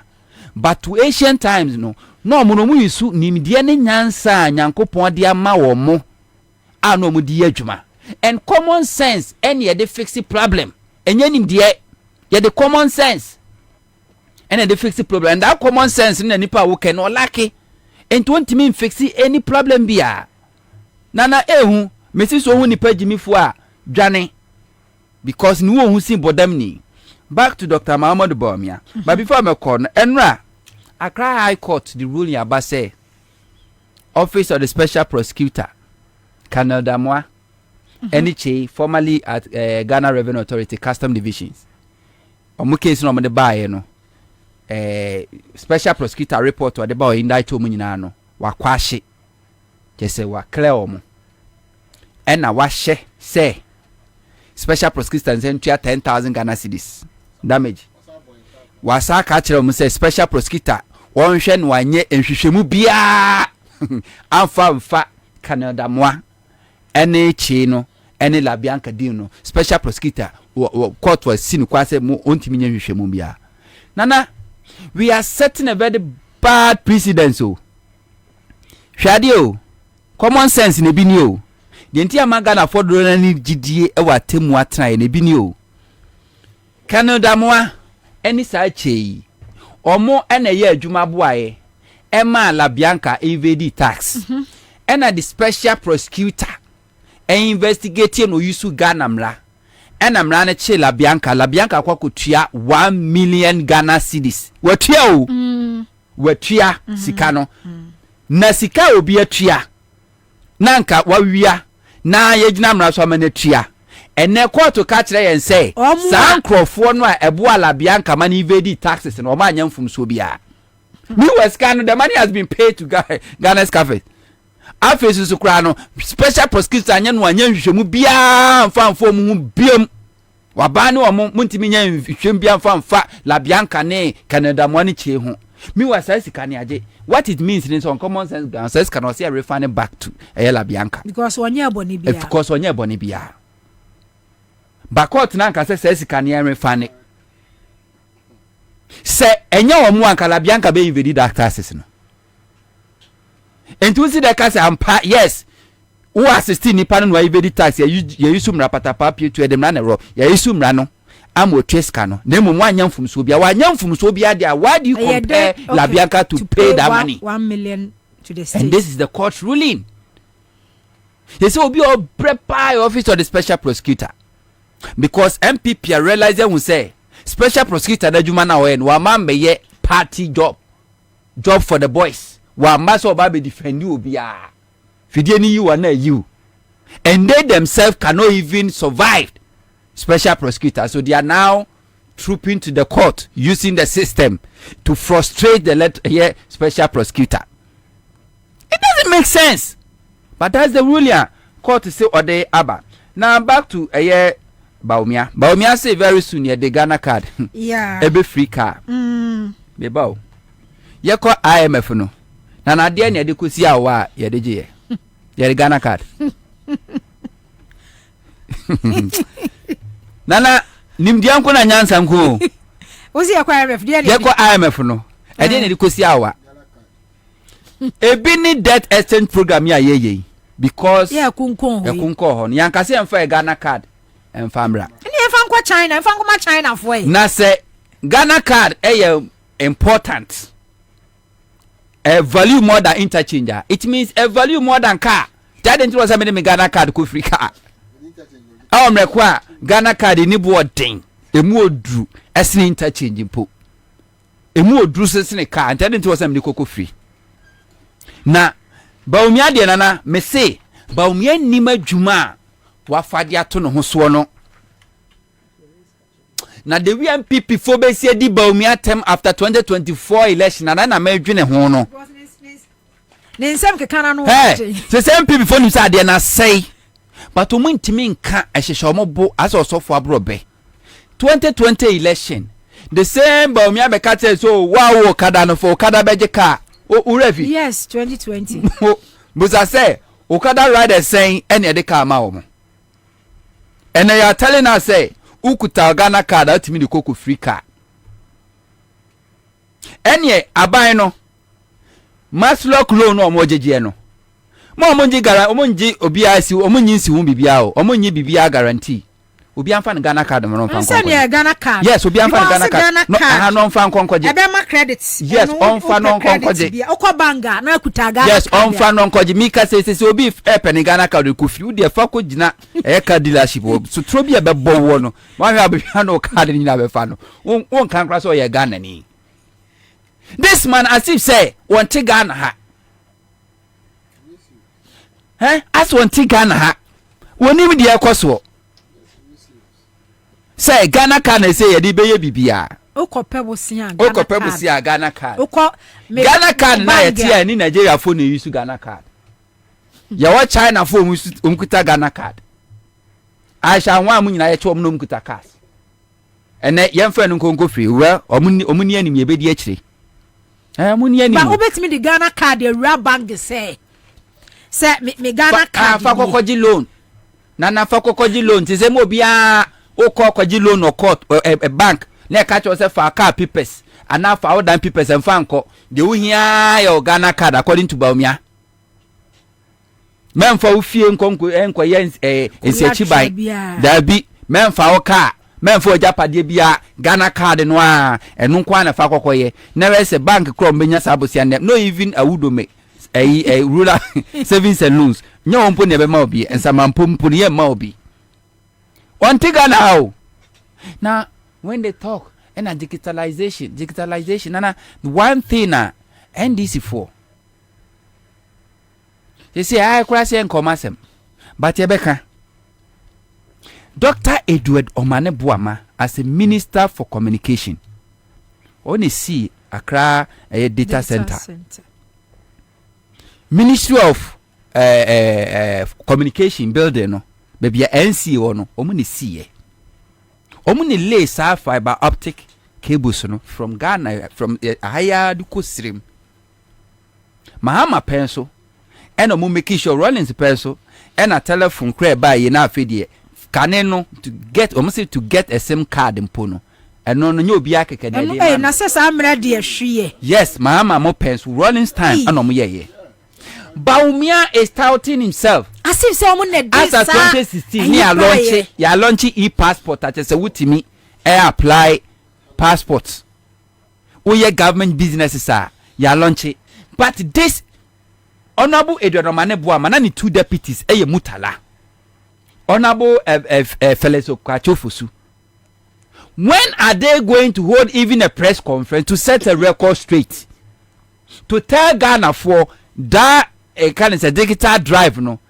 The infrastructures are the Omoaban put in place. And I think they are long overdue. When are they going to do it? Yes. Because what we know is say MPP by a 7 years go 8 years no. Omunsi any IT infrastructure bia or Ghana.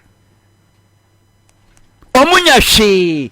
The only thing they did was that some of the IT centers omusi ye no. Ena MPP kwa no mo akwa rename no.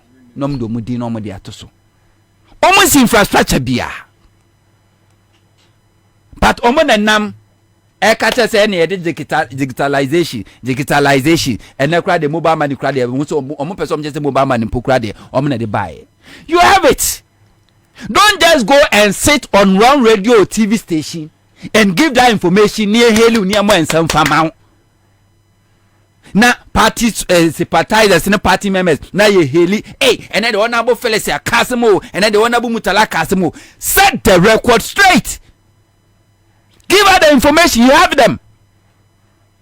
Eno si enko pachew nana eno si enko pachew wana because adwuma momo ye no na Baumia eno si enko pachew na MPP for na mu tu futrogu Ghana for ni se mahama ton eye terminal 3 MPS and internet crowd importing yamaba Ghana na ne boaye dey and we had a minister sabe wo person trade and industry mo na mo emiesi you have the records, you have everything and you are sitting down. You won't talk.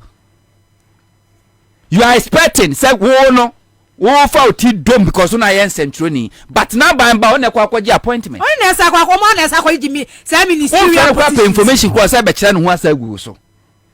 What is wrong with people?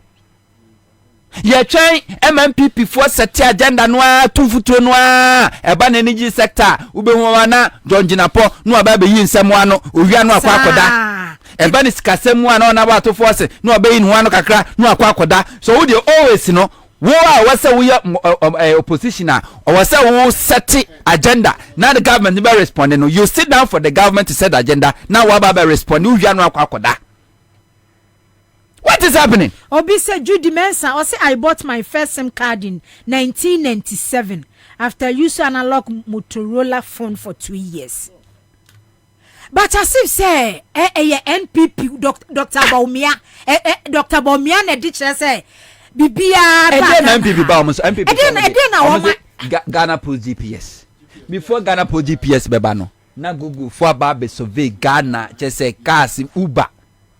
Uber na nya juma before MP before baba mu e kwame na Uber for identify a driver ko pick you or more client. How were they able to do that? Because Uber started operating in Ghana before the emergence of MPP government under Akufo-Addo. But it's the same thing. Okay, we sat down banya ye hunde day you're leaving everything to Sami Jamfi because Sami Jamfi is the national communications officer. That lazy job omo ye but Sami Jamfi want say omo wa ban mu no anom do on say former president John Mahama co-opposition any who ministry by ministry sector by sector adwuma o maye NDC co-opposition o Ansah na ye hunu say even health sector share hospitals anu wasisi me NDC co-opposition Ansah na Sata Kra this Maritime Hospital nomne NDC co-opposition yema bebre Ansah na ye hu.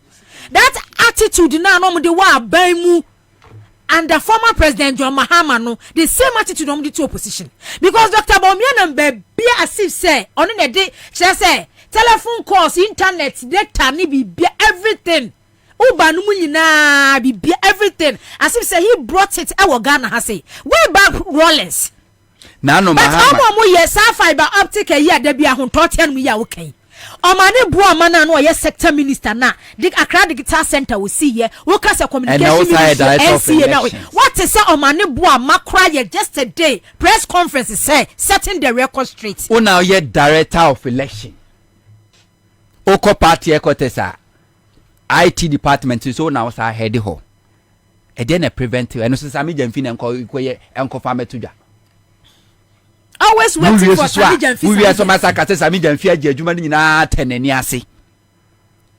Waje aboso. Meanwhile you won't do it. And we need that information.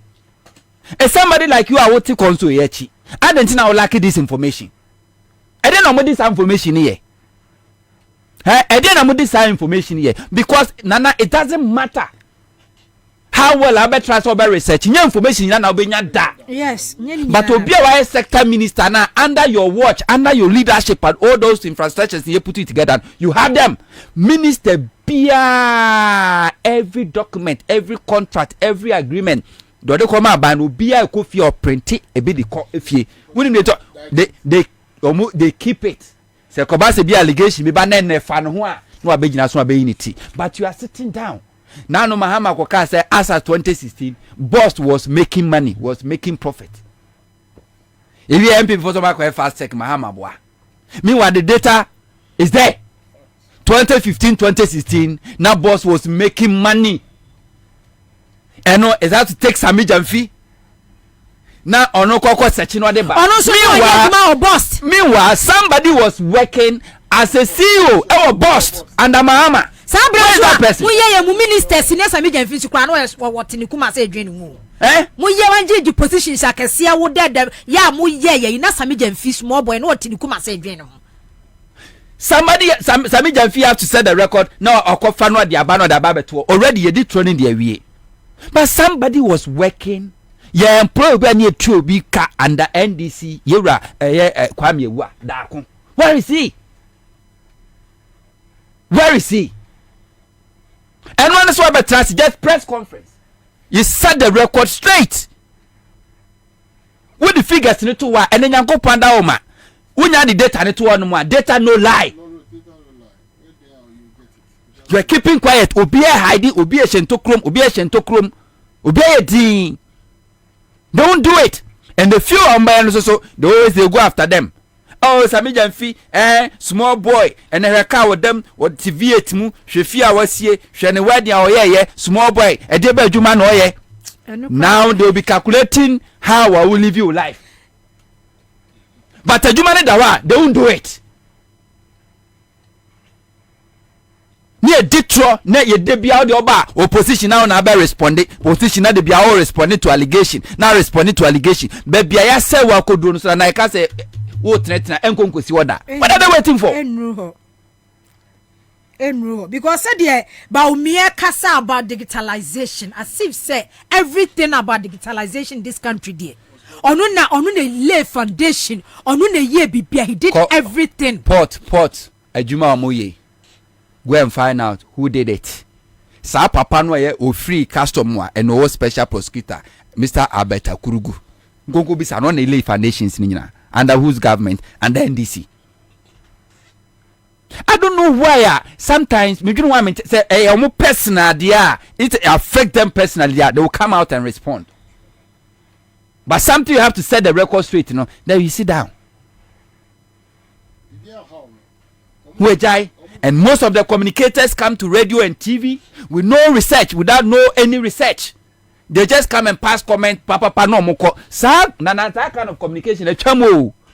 Say abani abeka sayene ano ate bagbani akọ na na twam 21st century woman no 2024 election no. Eye data na dey ko. Fact and your day ko.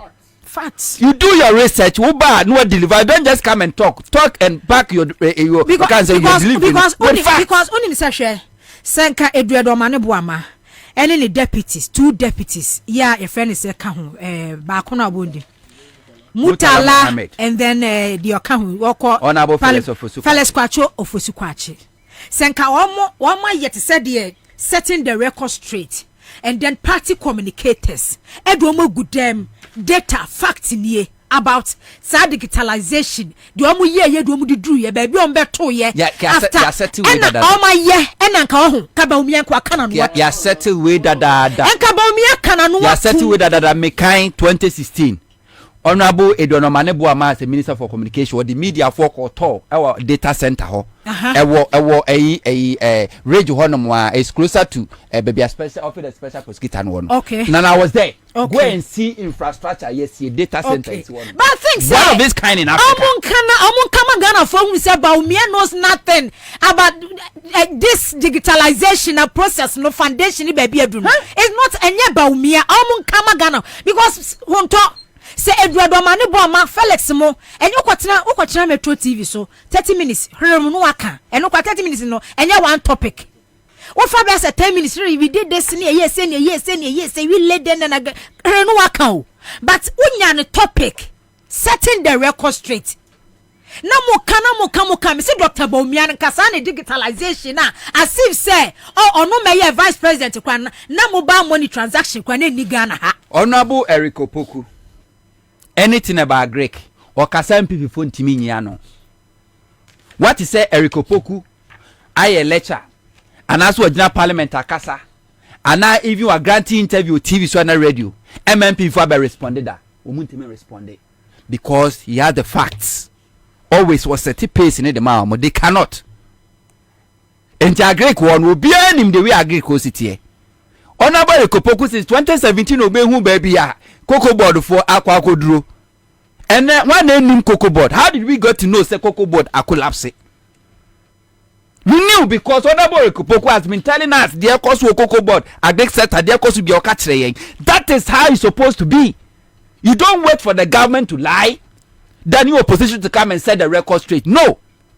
You let the people who mama yan Ghana for na ye TH na ye ni assets no. You mama yan who said their cost will okay. Because all those sectors we still have enkrofua munu amuye adwuma na mu abamu the same information na government no e won musumu obi and to opposition who na ba be ka kire yan na Ghana for atwe adwen dey asisu because on ne dey abane dey nya kura na favor no because odidi but in this case you have to wait for the government no odidi na o mess up no omo meka bibi ansa adentina we say take a year MP to come and sit on TV3 no be catch say you see 56 factories name nye 169 oko parliament I was select committee trade and industry from honum tie see factory na one are verified amayen parliament a committee bia no ofa honorable akando da mufua so I can't hospital we ya obefa ne do makọ the cameras akọ ni akọ nyina akọ hempempenso a adwuma ne sitie tie see factories we ya select committee on trade and industry no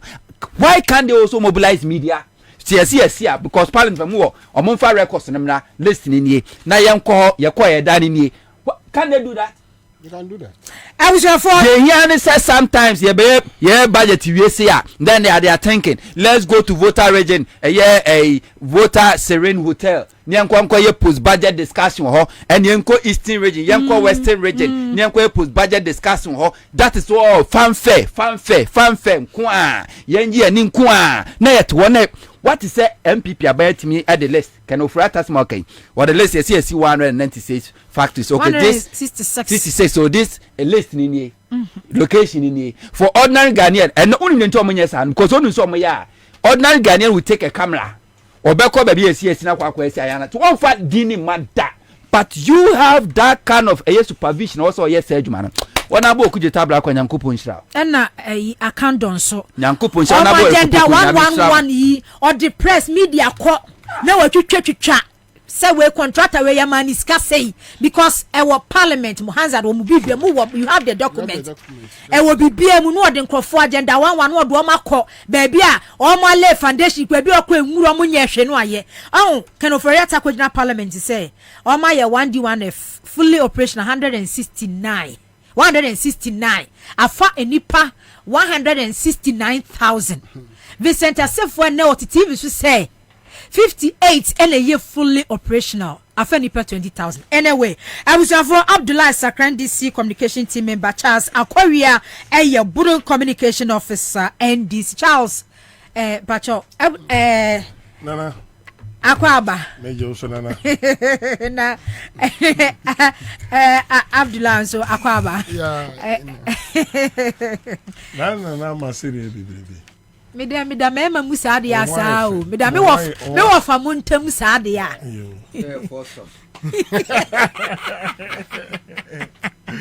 mida se na so we nyame ado na nso eja debate am ba betomu ana ye to so de fu about Dr. Bomia say me betu mi nua na like some musu nyina me to dia mamu nyina Abdullah me to mamu nyina debate no me to mamu nyina on say hunto abamu anti no brem about say wo Ghana card utimi ra bank ekoje credit fast loan okwa garage di kokwa sa automobile companies na wo mo ehhehye cars no ukuta Ghana card according to Dr. Bomia's Digitalization utimi kokwa free car enye easy na we dey ebeda otiefo yi na yebeche obia na omomo abuche na omo send information ne mai no omo boy pa okay na anka me pese me ka ba omi asem biom hwie because the nti me pese me ka me fa serious biom asem bi obeka bia no fa ke se okọ street no so a serious nko an yesere no the moment you put the picture of Baumia there the only thing that comes in the mind of Ghana is or Ghanaian ade e ba Ghanaian for adwemu and he say onye serious he has never been serious in the economy ke say adwe e dan ipatima ye pese input to eba omamu no ebi ba kumpo enyi adwemu he is not serious because sorry na waka bibia opese waka bia okagu from musa na aso onu no ho no no ese waka so na wo sere exactly because onu anim se onu a no na pempem before sabi nyansa nim yo kan nyansa nim akwese yakasa bi sama se wa hwe kwa ye kan ye nkasa bibio because ya brain sabi or draining your energy. How on earth will you tell us that when you have a Ghana card now unye jumampo obenyaka adam? He has to be serious. Is it what we want? We did everything possible. You say only the Messiah, our Baba, economy, afa ne ntoma pa afra ɛno nti na yɛto abama no a yɛwogidie wɔ no mu sɛ as the vice president and economic wizard now see we have the team no anka obɛyɛ adwuma no nyinaa na yɛho ahenhan ɛwɔ abrabɔ a yɛwɔ mu na ɔsɔre a chɔba ɛyɛ adwuma 24 hours ɛwɔ Ghana ha ɛhin so he basically from day one till now no consistently no he has been a joker. Consistently, no, he is not serious. There is nothing that he has ever told us that we do fact check that has been truth. In Tiakote de Biano, and it does one in just say, oh, sorry, I can say, Baumia, the vice president, now Abamobu, because you know, say, the Union and one Albanian in Nebuchadnezzar, and I say, so better, there is no future for the youth out there. So, how on earth will you come and tell us that? No equilateral, nothing, and just with your Ghana card. But unim Abdullah, adia kra me dey say ya Dr. Bobie ansem keke bia. Just say me hu ni say dey nkofo keka so a concert man na me I say. It's the truth. Unim say hwe. Ye wo crisis mu. You are the head of the economic management team. Yakwa International Monetary Fund. Process ni ye meet halfway emu hu yes say wo ma intervene system no de aye no ebe ha o man ni mu nipa. And a first na first trench $600 million buy. 1st November I was set second trench eba emaye because your creditors your proposal dey come a woman no one more accept ye. Sure. When I head this economic management team no. Sure. E dey be policies, e dey be plans, e dey be programs. And I would but say because he train you. And can I dream home? Yeah, train and you are talking about. And can I dream home? You are talking about 20-30 years to come. Electronic vehicle. And can I dream home? 30 years, 50 years. Even so, even US Vice President, France Vice President, UK Vice Prime Minister Kurano. Ebe kwa ko jina ho no mo kwa ebe kwa kan about 30 years electronic vehicles. I just shocked. I say there is no priority. It doesn't feel and when me bra pinika say until oman we mu because any some kai Wall Street so until second gentleman thing now until I'm being real with you until and I will even be sure say even the local media and the newspapers have on kind because original no be kasa ho you watch and you say say Ghana pa baby I be do ni say whole Ghana you can second gentleman of the land esa papa we are original way because akwa say in some kwana na like obi a osoya na pa yeduane si ho sika wo ho nsu wo ho odware pe no abeda odware pe no wada nti how I wo aman no mu no onka ho bi anything I say okay you are the head of the economic management committee or the team no mu one our captain I will say we are the desire to reduce the exchange rate and make sure say Ghana no ya fire into my pa afra yes so from day one so after 2 years now no but Baumia has never talked about the economy again one to say on fan ho say dollar wa him say dollar be bad ben say he doesn't care he is total anti say mo ho na me hu say ye wo John Dramani Mahama any that's one team and I say the development of the transformational leadership person who say Ghana has been transformed. Then you pass say eba no say Ghana foi move for 2 million mame na mean transform Ghana no emamwa. There is no way I would doubt such a gentleman because when you are comparing him to Baumia then you say no the difference is far huge.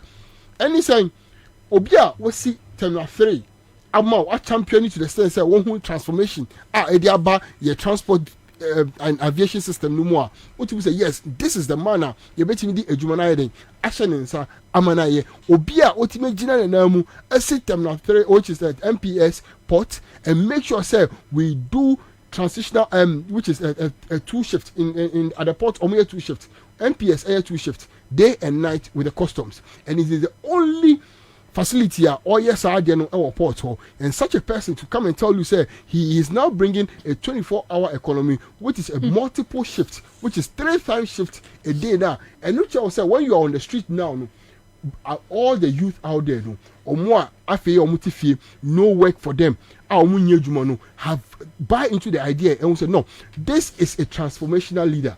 And Ghana you need leader bia, we need a leader who can transform our country, a country which is so lazy to the extent that we only work 8 hours. And I'm paying for now omo ina I'm paying for now ye hu omo ina no I pay for omo ko twinkuko mu anapa ewia omo ko twitwi car ho na anajo omo ye den omo ko twi car a omo ba Ghana mo omo ba ginyanya positions wo Ghana ha atimi be ka che say enye dwuma obi kura ka che say abefo ntimi ntu anajo apa why ye ka omo bofo you say Kwame Nkrumah waya ade papa so ni nkofo wetimi ti now within that short period of time of 10 years now otimi ye adwuma oye no because wemu he told us about them that they are evils and devils and yes idea aka why name pese adwoa be sori anapa aye adwuma from 6 to 12 na kwesi abe ye adwuma from 1 to 7 na abena sa ba be ye adwuma one MP whereby majority of the youth out there are now purely into betting. And who is our betting if you are poor because you are lazy and greedy and so much wicked no you can't tax them, those that you don't give job to, who are now frustrated and now are into those kind of betting thing. Now you can't come and tax them again. Wow, why nyashiyama wasi? No, what's about the boroko no? Next tax ebebaye you hook up. Oh, and then come in there because say I ain't because Ujit bet ni we are now okoko hooky help and I got to me then next tax ebeba no am the back to hook up. You see, I'm being well with you say the issue on the streets whereby there is no job no na yanya obi a adwempa woni team a odwen kokan a odwen yie aba be ka che say we want to bring 24-hour economy which is a transformational message, transformational idea. Na unya nipa bi ti say me mpese me body such people will come and tell us that we don't need those things. Look, ankenye bia for wadwen bra bring what you then na odi beba na so odi bia ba e no odi aba Ghana card. It was in existence already. Men there be osi Ghana card. It was there. It is not him odi aba the policy ni say Ghana card o de kwa kwaji credit facility. Abra unye adwuma na okra Ghana card no company ben be ma car. You have to get work before you even think about those things. Now Ghana card in a womb. Ghana card and one say o papa ni way, o mama ni way, o nua cancel ni way. Those things, all those information na even your voters ID no Canada. When you hold your voters ID card, you can trace where you are coming from, who is your mother, who is your father, where you are living. And no, those are the informations that you need to guarantee you of something. And then name Ghana card. See, and I'm say the man himself is not living in Ghana. Onola Jimuno, oni say Ghana card no, yedi to aduane.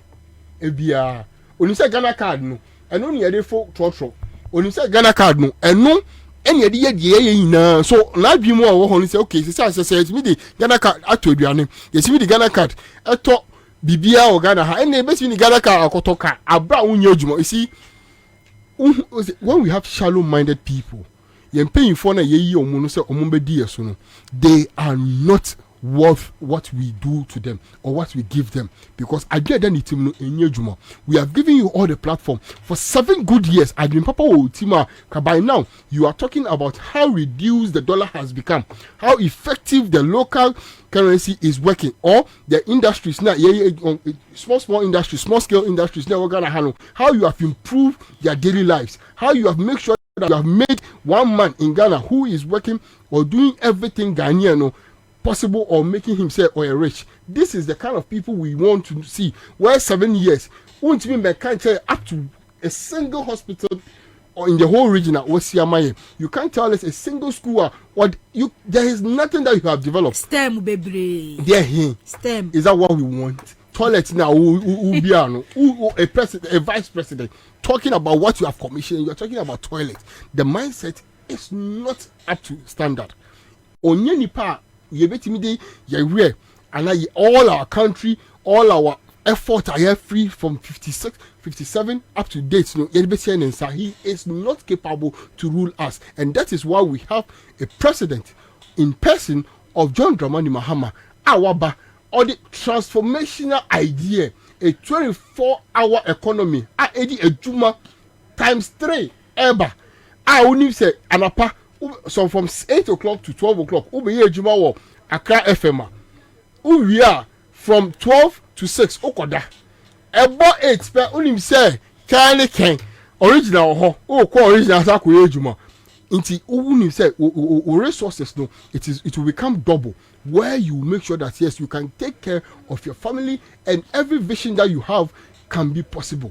This is the kind of person ye person oba na ombe transform Ghana na enye obi a oto ho a asema onu aka kura ye bo tape no chen the next day obisa say nti mimini because onu nim say onu asema o ka no when he is in his right mind he will not even believe himself. This is not the person that we will give the whole Ghana or our future. The youth out there know we are not ready to give this kind of person our future to take care of. Okay. Charles, my memory also. Nanawa. Yeah, Charles. Mamincha motifu nyina ne mwahwefo na obi kan ba omi agisi e fa ne saa. Gisi e fa ne saa na anye izu. Se o hye nkom na mamu a. Nti wo a ye ka se ye debate about nkom hye obekwa akogina wo so ko debate bi. Da bi wo nana next year communications ewo Ghana besisa. Okay. Na ehodom no politics. Yes, sabre no na nipa ni mienu omufo na betare da ho. Na frafranto so na mu za frafranto de headquarters ni Kumasi. Yeah. Na me ka sembi a kire wo. Obia wote Ghana ha no mo a we businessman. We contractor. We jidini sekremo se kristoni. Awo waso dae num. Obia ba be kan kire wo se MPP betena ba mu 2024. Ohuna de yi. MPP elusu. Nana majai. Patapa pie to bi na hye wo mo na. Niema nsisu o. MPP elusu. Bonia political party de ye oman a. Oko opposition no. Oye no 2020 o. Na enyema bi torch ma. Ena abo bi chi obi ajapade ewe. Na 2024 MPP eniwo. To your businessman na say obi ana obi be catch us say and that so be wa aban a wetimi award 100 billion contract ni efie a oba be wuram no so be spend 3 billion rose nko a enti nkomo bi be koso nana ma nkomo pa be koso ba omi a aban a wetimi redraw cocoa rose from Ministry of Agric. Edia Koma, your friend is saying, high roads and highways. Agric minister kuramponim, Brechampon, enims and ministry no kurampono, Yaji Coco Rose and free ministry nase. Hey, Abaiwe, Nana Manchemu Bekosu. Etino MPs they said no wonder said ne o yo mo side or parliament ye debate budget so bi atine kura agire no ye say operation board dey ho by what about me den ba mi agu no fi won constituency zongo na wo sunyan no ba mi aso obesi senior high school asi hodom asase kura won bi after 7 years wo so the ba mi e ba zongo abaye den. These are the issues.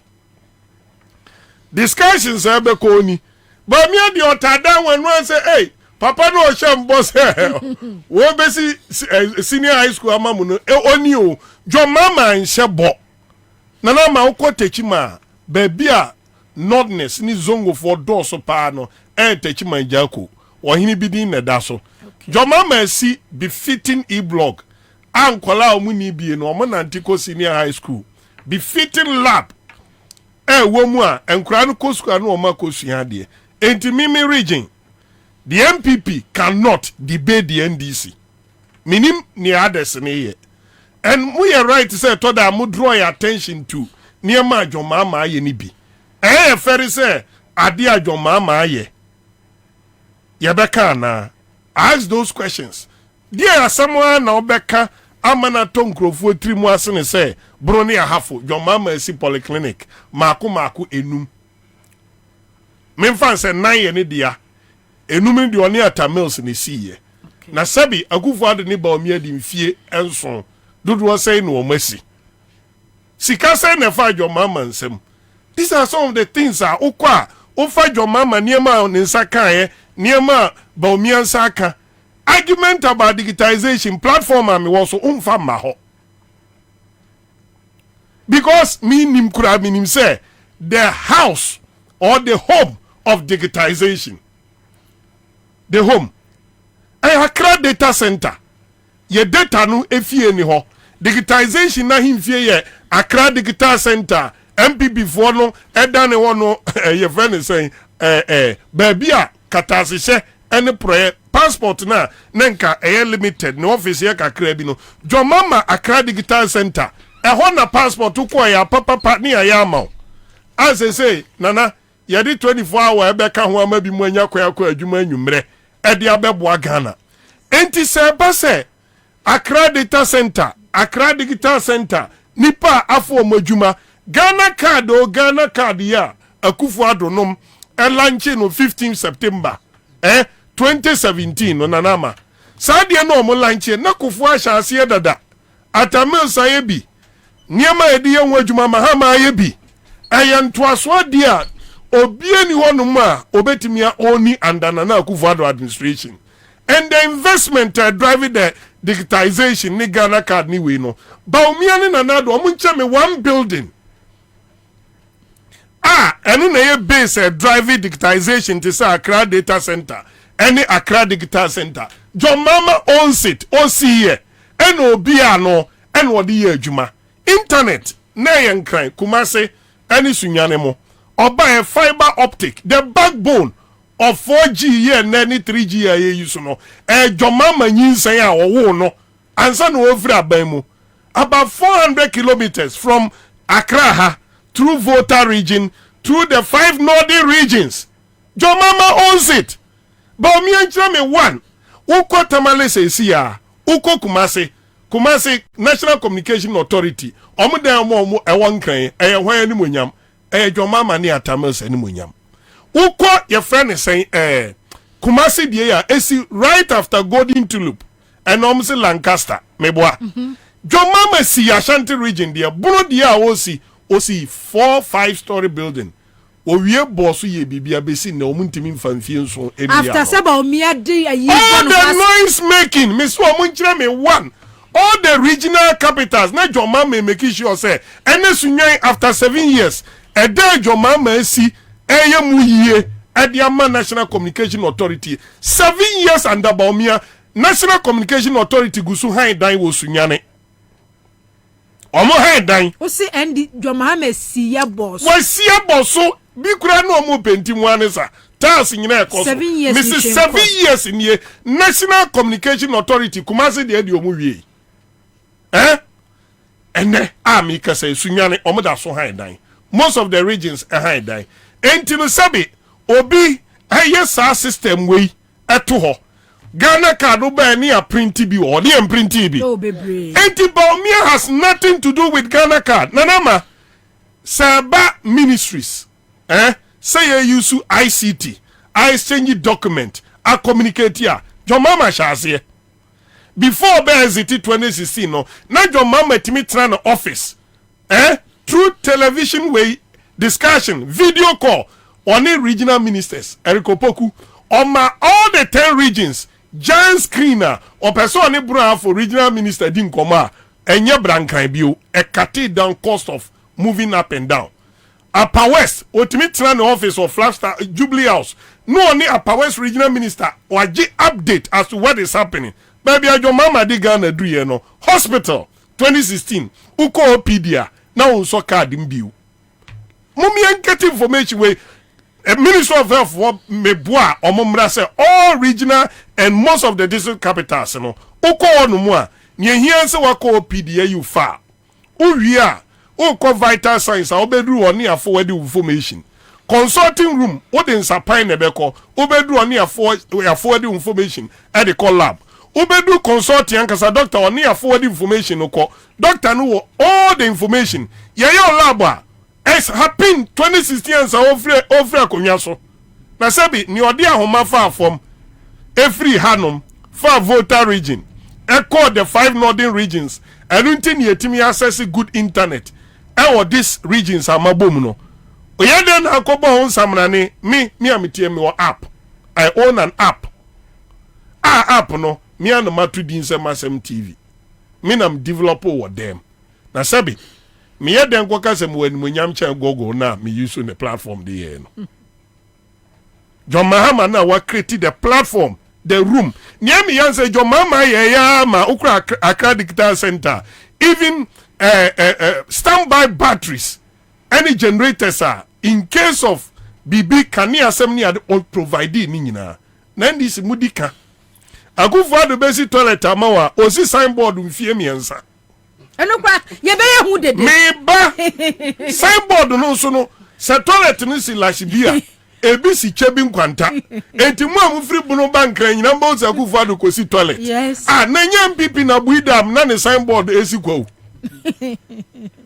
esikwo Ansah buidam no pepe bia wa bunu eno kra bunu ni kodivu aboda so na buidam any Boli Bamboy district enti no me no nana ma me request something very important me request ade bi pa video on sa fiber optic cable na so producers benya kwam kwache momwaye me request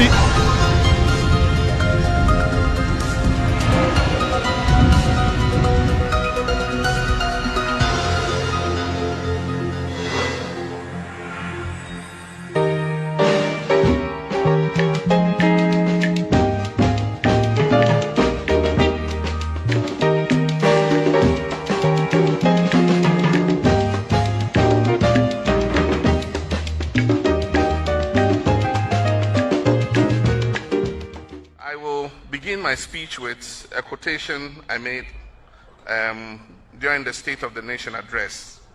And this was in 2015 in February in Parliament. And I said, quoting, I wish to report that the Eastern Corridor fiber optic project has been completed. The overall optic fiber installation is over 800 kilometers. The fiber has also been extended to the University of Health and Allied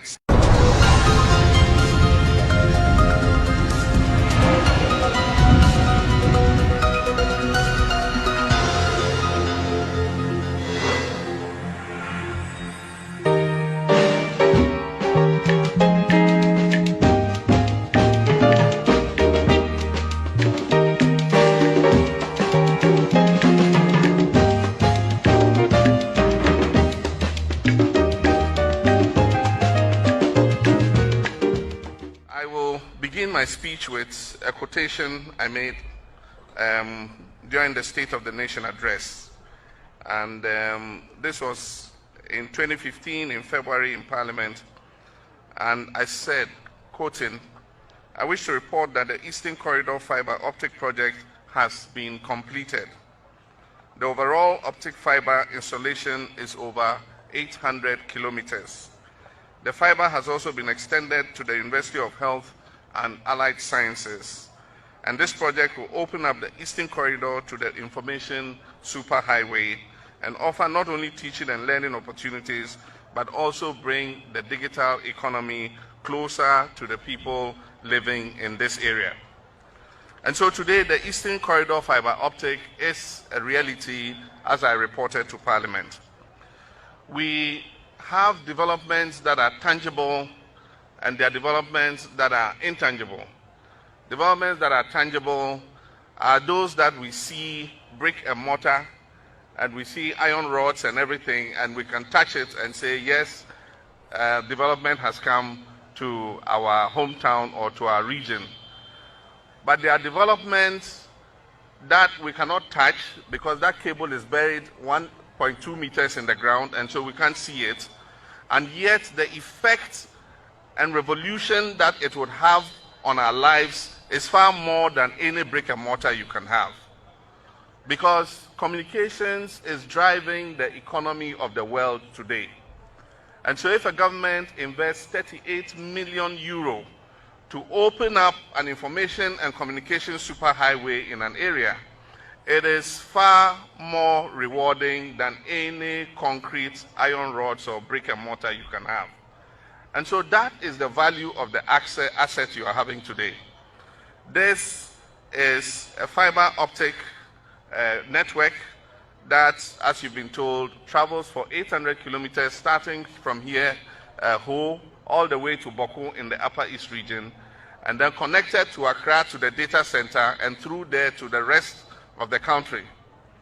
When I came here this morning, we went into the switching room to take a look at the servers that are driving this optic fiber network. And we significantly had a teleconference with two of my ministers. The first video conference was with Ms. Hannah Tete. She was sitting in her office at the Ministry of Foreign Affairs, and we called her and had a video conference. We talked with her, chatted, very clear pictures, very audible sound, good quality communications.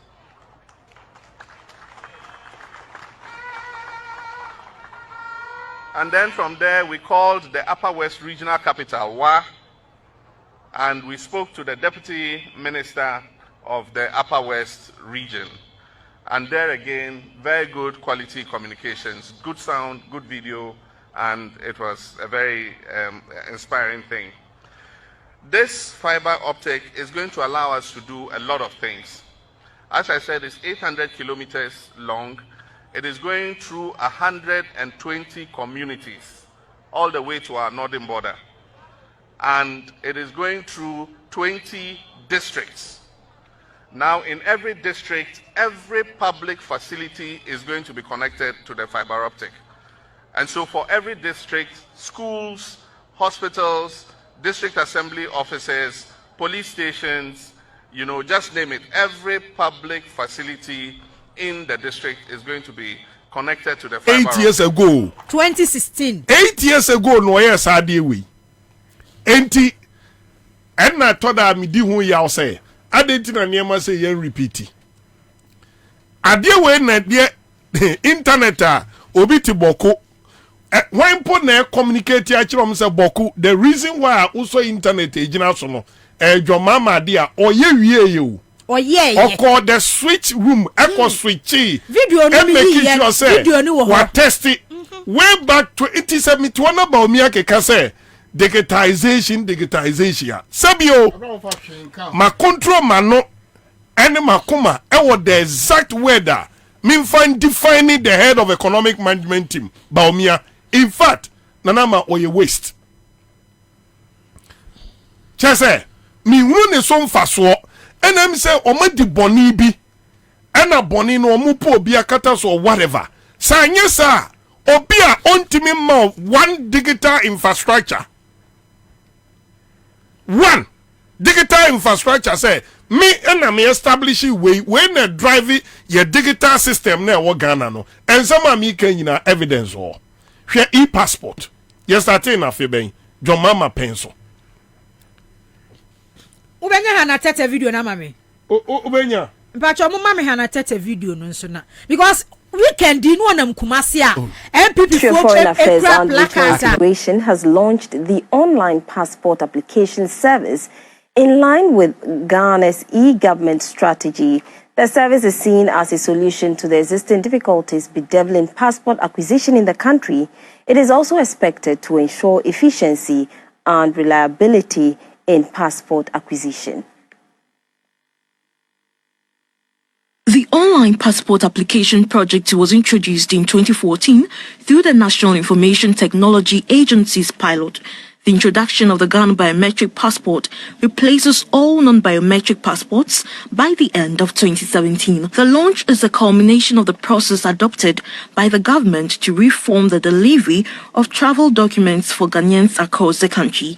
According to the technical advisor of the Ministry of Foreign Affairs and Regional Integration, Ambassador Leslie Cushion, who doubles as the chairman of the Online Passport Application Project Committee, applicants can make payment for the process through EcoBank, Zenith Bank, GCB Bank, mobile money transfer via Vodafone, MTN, and Airtel, as well as their payment cards. Foreign Minister Ms. Hannah Tete said the system will help the ministry deliver the highest levels of customer integrity and international standing of the Ghana passport while improving on the security and issuance system. Depending on a range of factors, we are aiming for the following delivery deadline: a maximum of 15 working days for a standard application, and then a maximum of 5 working days for express applications. In due course, it is anticipated that the ministry would introduce a premium 24-hour passport delivery service to cater for the Ghanaian business community and frequent flyers. Ms. Tete said the service will be expanded across the country by establishing passport application centers in 6 regions. And I'm optimistic that given the amount of progress that has been made in that regard already, very soon we should see that every region of the country has a passport application center. The online application service is expected to help reduce the involvement of middlemen in the passport acquisition process, reduce typographical errors, and shorten the data capturing procedures, as well as speed up the workflow for the passport processing and improve passport service delivery. The Ministry of Foreign Affairs and Regional Integration has launched the online passport application service in line with Ghana's e-government strategy. The service is seen as a solution. 2014 na nakete elanche sadie 20 years ni 9 years baumia ni mu ho hwe endene ne baumia nam Ghana say itino say obetimi nya ne passport no Charles mumboa mahama na ma fansa kire dan no ene samu ntobra abre kuru ma no ayi da so tia no bibire adwane sira pa ya ni bre megu so awia we me dem se tire mu so mumboa mahama me ma kwan free ayi o Adam no ma beduru ha o because Bobie call program say over the weekend the placards ekura nkrofo kwa me mfa picture ne send e o placards ekura nkrofo e-passport baumia de da bi e-passport ni nya ni video no aboyi monso momoye munua no mpanimfo na same wonto na first o mo check aban no so mo nyina board members enti ni amene wuye bi ni yeye let's refer to the facts. It's enough hey ni esi awie obi obenya time obabubo video say bia no ema ban ne credibility da eba form yane mo na ye 2020 ena niema bi chi ai yen starting in tem yen fa facts no emme counter the lies tio unto kwasia de bia mi go ni bi oton ayi oton paboa a mimi koshia no obobo times 2 mi bisana okache owie mi tono bono bense 30% okache se da bia kwasia badwom nam sintimi gina no okache se me ye kwasia sami uye de yo benye nipa di ba obi echi nchawa no say abonu jojojo make say enye school any the woman you the common sense ni what create this for convenience convenience ni say and say me brem hu pi answer na menya sa information we say the president mama kan no information technology world near technological world near war what build this infrastructure NDC as a party am put this infrastructure no IT infrastructure and so on. Is there any website whereby your producer can just log on or because all these informations are details there. All these videos are there. President Muhammad Juma do we have what's it we are there what there what's it mean there is there anything like that? Can somebody walk to the NDC headquarters and say yeah war information directorate we have all this information digital, you can access it and go. Nana, I've said it and I'll continue to say it. NDC has done a lot, but a day will come when nobody will remember NDC. Shadie MPP air fight wa so odi usunkunimwa wonwie yo o paper will records they did it to Kwame Nkrumah kame I said the same way before 2020 election say NDC for the same director of communication, get this thing. You have a website. That website can be accessed. Obiti abrochi, oboy awoko, obiti Ghana ha, oboko. That person doesn't need to pick a phone and call Sami fee or call Edward Omanebu Amase Tre and the website is there. So everybody can go there. But Sami Green Book here access. Meba ho. Is there. Everybody can go there. So the press, if you want to set the record straight, you go there. The fact is there. We are for a GTV and a broadcasting. Nobody can doubt it. For TV3 and a broadcasting. Nobody can doubt it. That's true. All those information is there. It should be available. NDC edu afe. Na NDC for do more anniversary. It shows hard. Then kami expect me when say ka every constituency, every region, obeko NDC headquarters, NDC here exhibition. Exhibition or yefa constituency we are from Rollins time. Way photo exhibition is there. Everybody will see. And more Friday woman ebenina babeto. But go there. You get a strong point. Even to write NDC history book, it took one young guy in the NDC headquarters. One in the Tennessee, and on one faton so throw a history about NDC. What throw we no? When it is time for him to launch, the immediate past national chairman say, one funny decision say on a facilitate here. Near first time we now man and the whole for more than 1 year now launch here. Ediani, you did all this and you can't even keep the record. Then to walk away with Digita and say you put something there forever and ever. Will be able to me access. Will be able to me here. Without that, what make it any sense to whatever investment you make? That's true. That's true. And a party like NDC, we all say so. We did this. We did it. Where is it? And to say na me wuna me kwa. Me ma. How would they know? Woma. How would they know? Say NDC na yes hard way.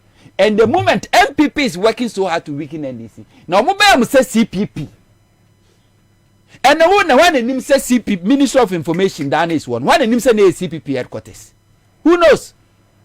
One him say baby a fire service for headquarters in Sino. One him say you be dying. What they or donate here as a gift at the Kwame Nkrumah. One in him say even Pediase, Lord, a gift will be the Kwame Nkrumah. MPP will manage to make sure so make clear sign at the free history no. And you are dancing according to their tune. Yeah, you are right. Meanwhile, when him before would the sign you don't do it. Who free power how many years in it? 6 years in it. Just 6 years. 6 years in it. You yankai. And yama we but who call some other countries even 50 years ago they will be able to tell you this is it, this is the history. You were named the 4 professors, your lawyers, your women over governance, over economy, over finance, over everything. And this one in the phone people sit at the party headquarters as if people they don't think about the future. The only thing they leave behind is their own portrait. Obeko headquarters no, and I when a secretary from this year to this year, when a chairman from this year to this year. That's the only portrait they leave behind. They don't leave anything. Go to NDC a year headquarters. Never a library. Never says some books no ma packing no. How many of them talks about NDC history, NDC records? You don't have any book like that. Apart from the boy in the tray, no. Foreign Crawford books now my church or my courses Sabidia go with the library. And to send me write a party called NDC headquarters library.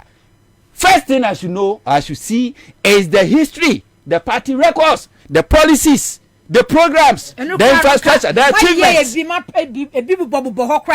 are failing. You go sit on radio and TV, now I walk up banter with MPP, now I get few people to share near president, wakasa, you are show neko. Who remember? Debate amuye prior to 2020 election. Fine debate. Who remember? Nobody remembers because that's not what we want. What achievement should be there. Yes. It should communicate for you. Yes. Just 2014, 9 years ago, something that Mahama yeah. Because the NDC went to sleep. One timia trumpet on one casa, one timia mortalize on one casa policy nintino. Mahama kasa Ghana for refugees who diatem. You refugees and to read diatem. And Tibomiana fa. And while publishing and the iron say abefu. Say about me for something that was done 9 years ago. And Baumia himself economy into a shifted to one because who's will be and our challenge, I was idea. It's a shame. NDC need to think na makame see the dia nansi but unim say Charles Meba tembia ye kan si media ni NDC foafa media ni NDC afa media na message yes because I quite remember say Fifi Kwete the late President Mills Beba power setting the record straight. I'm saying that no any say monthly say 2 weeks a weekly no ye across the country media house radio station TV obiafa and then us setting record ni the 200 more you be forced to say topic agenda was setting no and na obey on tontwene but the NDC mu ya na say e kina na ba ni the way ya ba bebom na mo be respond mo ba be react na enua because it's a why you sad dey way edu mane boama under wo ministry and atete dey say onu em so UN but some of deputies e wo ho no ma ye sa adwuma we nyina e-passport ba me na mo na placards ya twere so say ba me na introduce electronic passport e wo Ghana ha say as one on the lay fiber optic bibia 800 as one a year NDC mu na mu ye because say you people are not talking enti ba me take bibia say e the project nanama na to obi atrim say Dr. Bobie kwa na data internet ba na mafutu ni yafa one honto mudika utie me mudika nene unfortunately miniminu ya na ho akire ye wo ha no na mi wo say ye central phone no onse me no kasa ne me kofa hospital numa adwoma ma asi no obono afo bai e part of me dofu bi pa oka chem ze mi nsu nkipu ne ma o mitrim e part of my communication mame 5 minutes me polyclinic 5 no me hospitals no any permanent jobs I join my creative or me region no my master or me chest me de da me here paper me here in maka me say MPP for manage na many may argument about rules or me region mu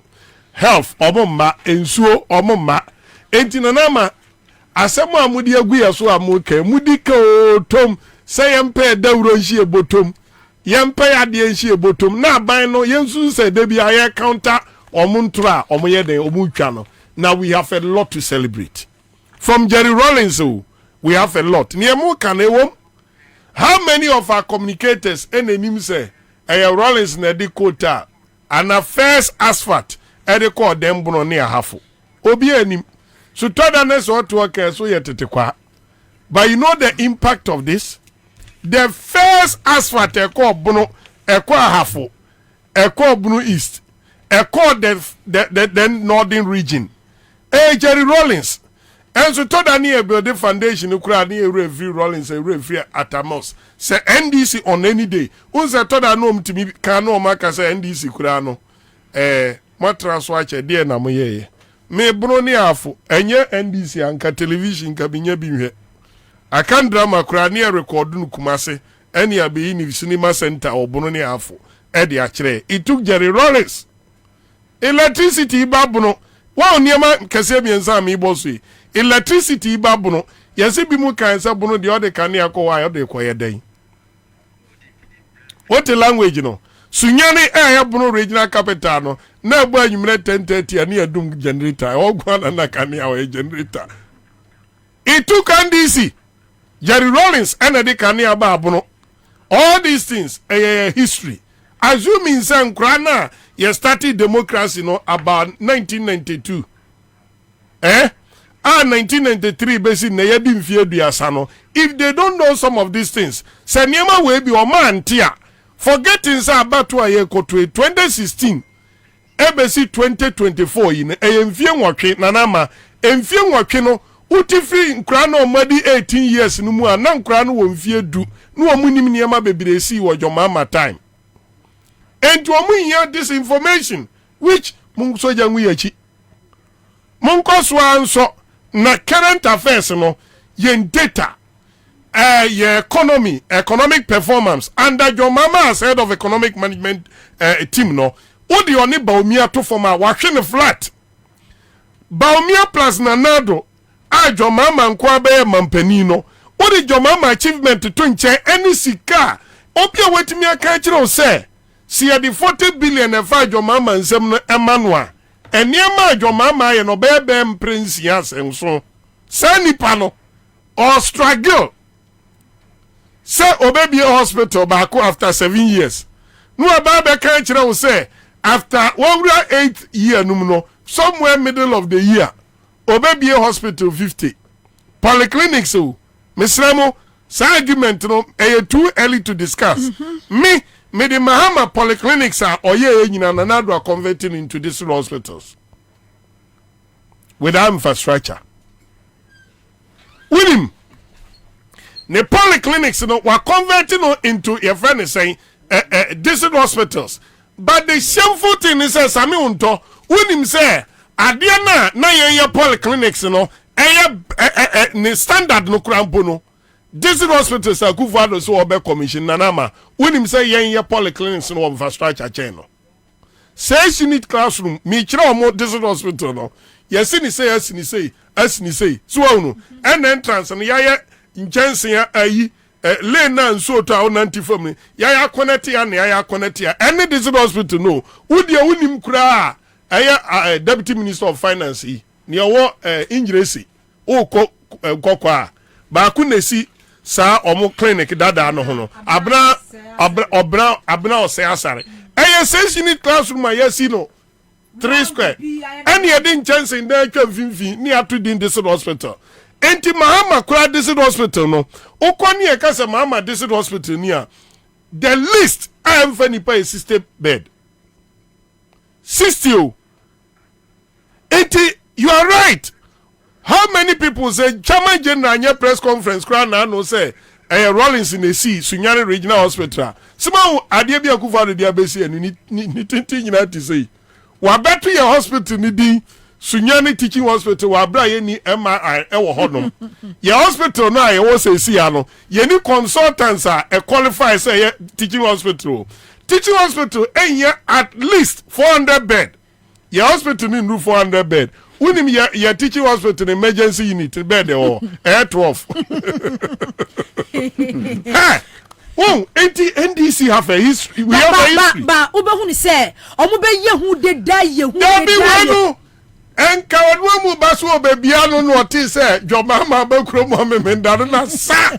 oka kumase wa ma ba obeba woni roma wa bebio wa ba juma manu so yese ngwase mfata kaniba enti ajuma manu de obi a Sputnik aguna ni ase de hospital guna ni ase unim news Charles unim say ada NPP ya o presidential primacy na ya reporter MET regional minister tamoko casting votes and then Simo Semen said John wo dwenanum from December ekono wo project o ma ye na Ashanti region o mo ba be frase eya magana fo ahu we media ni nyina no tie ye be fra mu de ba and then any 1 month kwara ujira wotufu ani so be jema bia de atwatro say senga wotufu antwenu ankwa gina ho no ama onu ankaka na num asem se na contract in the award basically wa and ko be start we say 3 unit classroom block it is say wo 6 rooms from there yes ayi na oyi ni bebre na aye na uti yes pressure e free nananom e wo nkonwanza ase no so de ba no so no say adwuma no mimi krom Kenya ase de ka ho ana say John krom MPP former general secretary say John wuye ukọ say John kura dan say John dem e feche obi bedroom asiye wonu mo mesi senso to antimi mfiri anto anko say John krom MPP won mesi nana mo ma lusu they should take it or leave it oma lusu but adwuma mo nso mo kan ejina me ene wo so say me di MPP ni NDC betu nsenie so a kire nkrofo ama no duru omo so ama mo hunu say nana ma NDC is better you know even a strong word Ashanti region NDC is better voter region crowd do say nanim say 800 FN saying kilometer fiber optic here Jomama or the core every Accra voter region called 5 northern region. How many of the young men who voter region and him say yet the echo boost to UHAS W University UHAS yet the coco boost to internet and nunti and ama research or my this schools in him. How many of the people in the voter region in him? Eti Jomama dear I just say but for ya yeah, asem that does en higher numi. Yeah, near Beckham will be a atibia mano. And yes, I am style, my dear. Mumfa Janti. I was off a 100.5 FM. Mama, min chame husima na memra na yentwaso FM free. Ghana for media some dabremo. Sisi ade wo si dan ya. Any coin so over hukra. Esanse Alu Africa. We got you covered. Alu Africa. Eye dwumako kɛse a ɛbɔ ne nkyɛnse papa edi kru da so ɛne trusses a Ghana ha ɛne wiase afa na nyinaa yɛn ye lidie yɛn ɛne topo Alu Africa ɛwɔ abakwasam edi mu ɛbɔ no roofing sheet ɛne trusses sɛ yɛ papa nko ade a ɛyɛ yɛ honom ɛna obenya pa yɛ quality sanso yɛ affordable bedroom fishie aduonu nie ɛdan yɛ buru 2 million ɛna Alu Africa ekru so. What a news! Yen chance ye di kru dance no. Ni amani dimu ne se emwodu. Ne bani diswo ni diswo. Fiti 0.35 mm. Eko si 0.5 mm. 0.35. Eko si 0.5. Alu Africa Trusses so emwodu. Na range fi 0.55. Eko si 1.15. Enti enya fe na wudi dua kokru wuda so a very nache. Emfotie berie. Alu Africa Trusses no emfotie ntimere enre nache. Eye good for all weather conditions. Ne boaso da for mo ankasa. So beto dua pa de enkato Alu Africa Trusses. Na bokwaye breto no ho ban. Alu Africa products ni nyina so yema 40 years warranty. Emfrishie duanai warranty. Hwehwe Alu Africa. Ewo Spinters kwan no so. Yene MTN office no. Ana di nhwani mu. Ana say frɛ 0574 Se wudu takra de so a ye branch ne bi wo frɛ was 0545 446852 na me ya what walking in your branch na what you bia Alu Africa building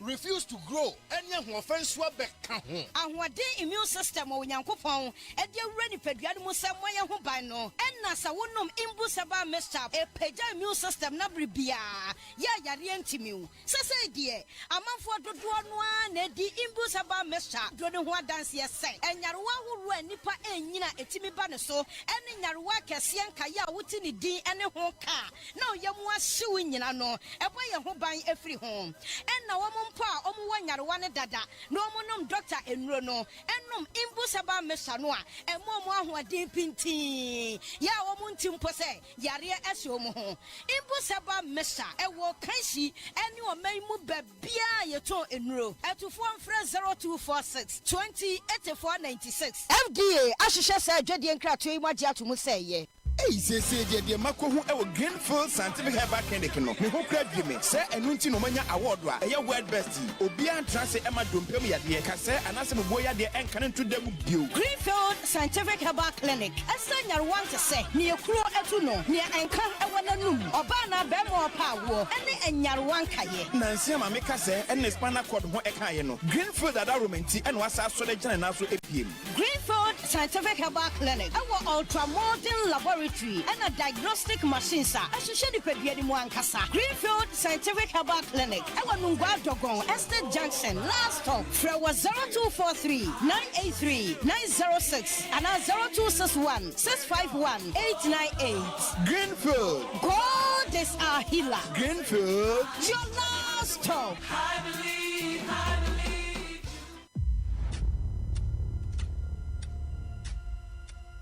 Get ready to immerse yourself in a tale of bravery and resilience. Journey into the heart of the Kwaman Kingdom, where Nana Akoto, a young prince, is captured and sent to the formidable Dintra Empire as a slave. Nana Akoto faces a fate that threatens to erase his identity, but his spirit remains unbroken. In a quest to rediscover his true self, Nana Akoto must navigate a path full of trials. Will the power of Dintra keep him as a slave, or can he fight to reclaim his heritage and restore honor to the Kwaman Kingdom? Don't miss Nana Akoto, showing Mondays to Fridays at 8 p.m. exclusively on Aquaba Magic, DSTV channel 150 and GoTV channel 102. Dial *759# to reconnect or stay connected to DSTV and GoTV. CMGC Cartadio! Here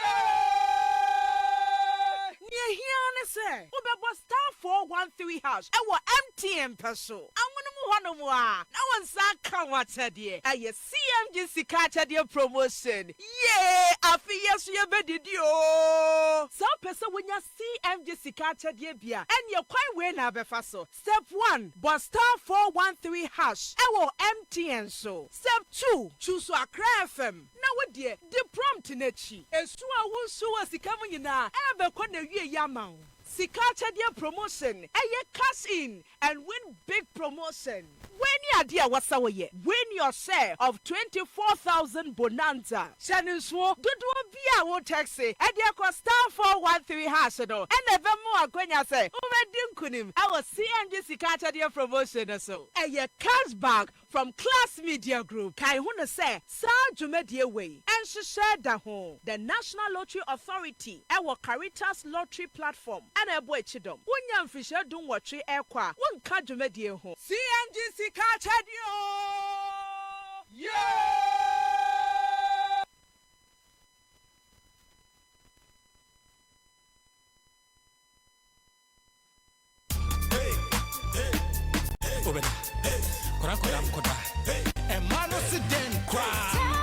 Tabia takum, wedi a member you don't know. A me ahoɔden ane ahoɔden yie ɛyɛ mmɛmɛduro ɛno nti na bɛrima bi ahia bi no ɛtufoɔ ane atɔfoɔ ane obi ɔpɛde do atu atɔn biara ɛnkɔ chemical shops pharmaceuticals ane herbal shops biara ɛwɔ Ghana hanom baabiara anaasɛ frɛ yɛn ɛwɔ 0243 686861 anaa 0245 749206 sankratwe FDA fo agye atum kae sɛ tabia takum deɛ bɛrima biara yɛ takum.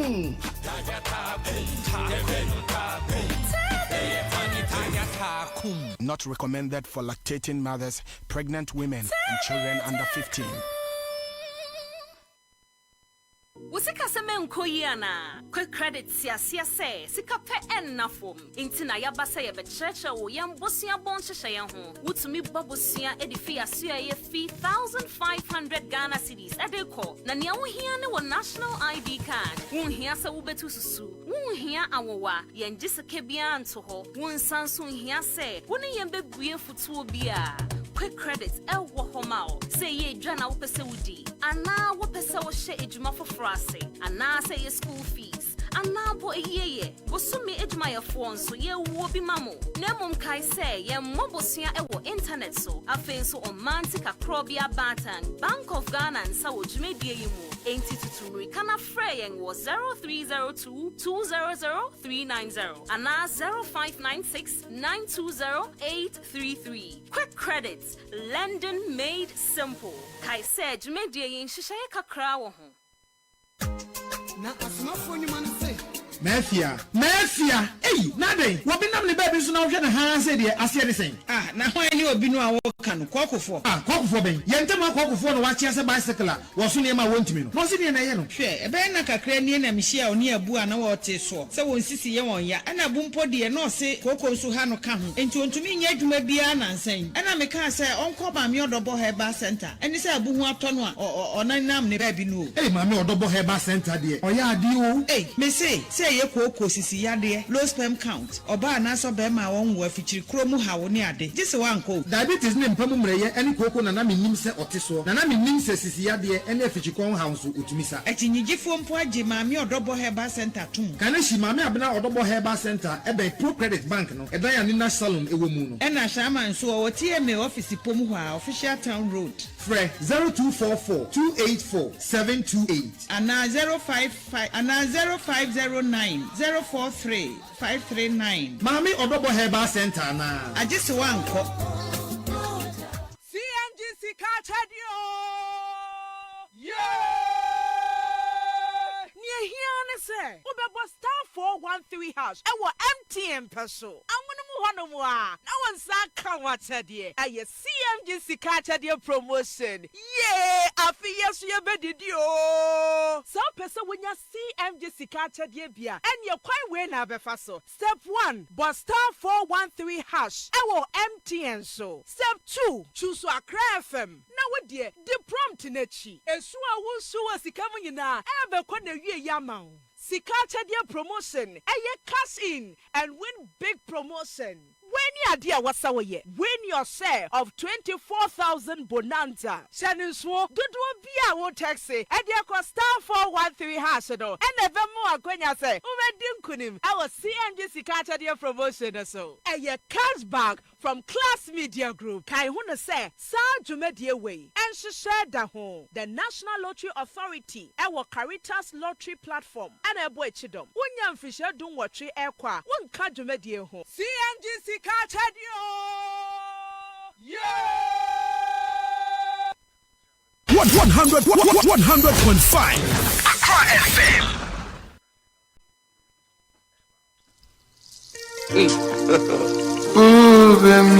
God have mercy upon us.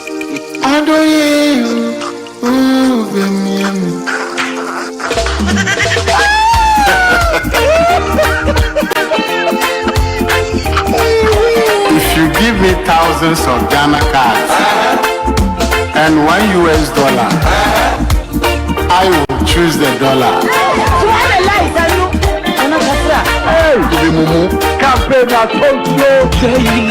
It is small people.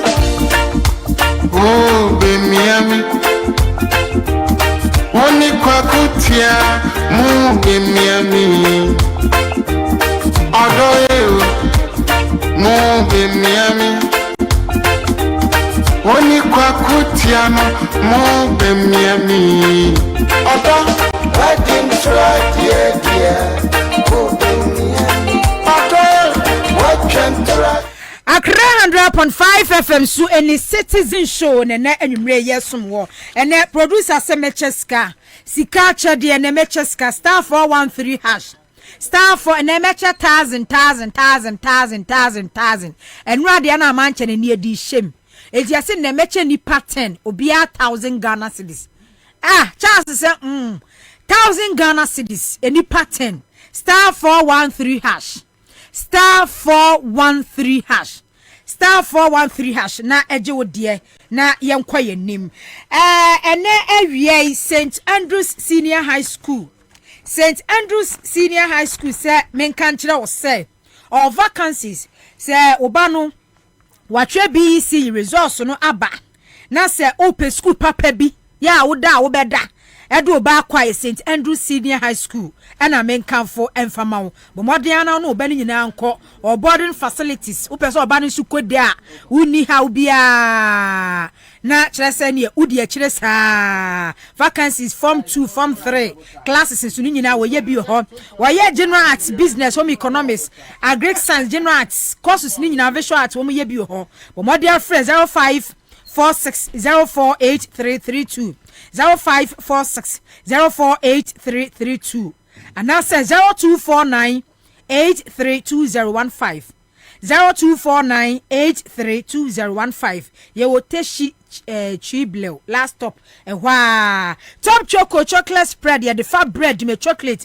wutimi di ne sa the pie nutritious obviously your top choco 3-in-1 chocolate drink ye delicious chocolate drink milk wom cocoa wom sugar wom do hia ne won so hie abusu wodwasom nya milk we asichire wai na bibia we bia ni woto ya na kire se wo nom wa de frɛ 0243 033 033 0243 033 Greenfield certificate back clinic wonu gado go last stop estate junction why resafie nu ho why expert pa stroke infertility STIs na bone setting diabetes hypertension mu nyina wo kwa no mpemu adwuma ye bi ho bright soldier capsules abusu wodwa so eno so watenka kosoro ema sisiade asu fru so mane mema na enom per bright garlic plus capsules enom na boost immune system no constipate cholesterol mu nyina be fru so enu emienu bright soldier capsules bright garlic plus capsules abusu wodwa so wa ambulance ado so mamafo wo yo ba na wo ma yade bi atua 500 Ghana cedis per Dr. Bright okobehwe wonu gwadagon last stop estate junction Fraser 243 983906 0243 983906 so na yentimi emwa afei coolant engine oil and I make comfort diama coolant seahorse engine oil ye seahorse 50 by 50 engine oil eye papa pie ma we engine no eti apo ejana na so ntu car engine no say car yentimi nto kuta car ne sa na car no so na koma ni engine no eye seahorse 50 by 50 engine oil and I make comfort ediama wo after ye 33 by 67 coolant and ye 10 by 90 coolant ya eno so for good protection for normal protection eno so etimi eboa wo baby a wonamu bia no eboa papa was do not use water to replace engine coolant okay mo amudi use no engine coolant eno ne papa no san se wuta use a asamara nko ebuso ewo edwa so bomode afre 0244 599 0244 577 559 0244 577 559 and that's 0540 4243 86 0540 4243 86 so coolant 50 by 50 engine coolant and Bobo sisa unya bi kwame mame parliament you know honorable Ricky Hagan ne submission efa 2024 budget no ho mosia wodo ya abawe yi abro na no na metie no o se Eurobond ni bi ho no mo a this is basically an economic garbage, this budget. It does not inspire anyone. There is nothing in here, Mr. Speaker. Mr. Speaker, let me tell you the external debt that we are not paying. Mr. Speaker, we owe the Chinese 1.9 billion, which we are not paying. We owe the Paris Club 2 billion, which we are not paying. We owe the Paris Club 3.8 billion, which we are not paying. Mr. Speaker, we owe Templeton with 2.5 billion, which we are not paying. Mr. Speaker, with multilateral debt, we owe 8.8. Ghana is not the highest when it comes to multilateral debt in Africa. We owe the most, 8.8 billion, and we are not paying. Mr. Speaker, Eurobond, which my friend mentioned, we owe Eurobond 14.9 billion, which we are not paying. The Eurobond that is due now, due in August, we haven't paid it. Mr. Speaker, we have done 17 Eurobond tranches in this country since we started doing Eurobond in President Kufuor's time. Mr. Speaker, from President Kufuor to President Mills to President Mahama, 16 years, we did 4 billion Eurobond. That's 4 of them. Mr. Speaker, under this government, we have done 12 tranches of Eurobond. 12! In 7 years. We did 4 in 16 years. Mr. Speaker, to a tune of $11 billion. This is how much we owe, and we are not paying. Mr. Speaker, let me give you a picture here. And what they've done. Mr. Speaker, sorry. This government intentionally did certain bond with the intention of never paying. Intentionally did certain bond with the intention of never paying. And let me tell you why. Mr. Speaker, Eurobonds are usually done for a period of 10 to 15 years. That's why the Eurobond done on the Kufuor was done for 10 years, 750. NDC made provision for that bond to be paid. We paid 250 before we left office. The remaining 500, we have put money in the sinking fund to pay, which they used in paying this. The one that is due, they haven't paid. Mr. Speaker, they did Eurobond in 2018. May 2018. That Eurobond is supposed to basically expire in 2048. Young qualify, and I could for 6 years. Waje 11 billion Eurobond. 11 billion. Ne nyinaa no yentua ye debt nyinaa ye creditors yentua obi bia eka. But ade aya na eya me nwanwan say after say yes is $1 enkotu ya kan nyinaa no yentimi stabilize still na no si yes is $1 enkotu ya ka bi mu yentua ye creditors ka yentua omo ka but still na dollar no entimi engina ye menya ohoho ba ko wa ha ya ono so ajone me Haruna Muhammad, Operation Director, Mass Committee Action. Mass Action Committee. Kwame, Imperial. Mass Action Committee. I've been one joining me. Yam twas free baby na fe memra mu kakra. Edikan Michia Echefu. Michia mi co-panelists. And Miss Achia, Madame Fobakupe, Honorable Kokofu, EPA, Penya, or that EPA. No, Madame Fono, CEO, Madame Fono, Eja, onim say near Kosui. At the end of the day, no, Ghana first. Na Eura Baumia, Yakoto, Yakoto Aba, as the flag bearer of New Patriotic Party. So, we would want a very competent hand to support so that Ghana, at least as he's saying, our new vision, no, so our new vision, no, would at least be realized in opposition, even though, but we will need a competent hand to support him.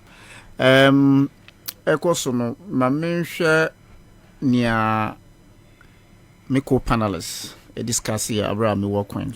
About now it's your interested, okay. Very interested. Okay. But mom, we share 24-hour economy.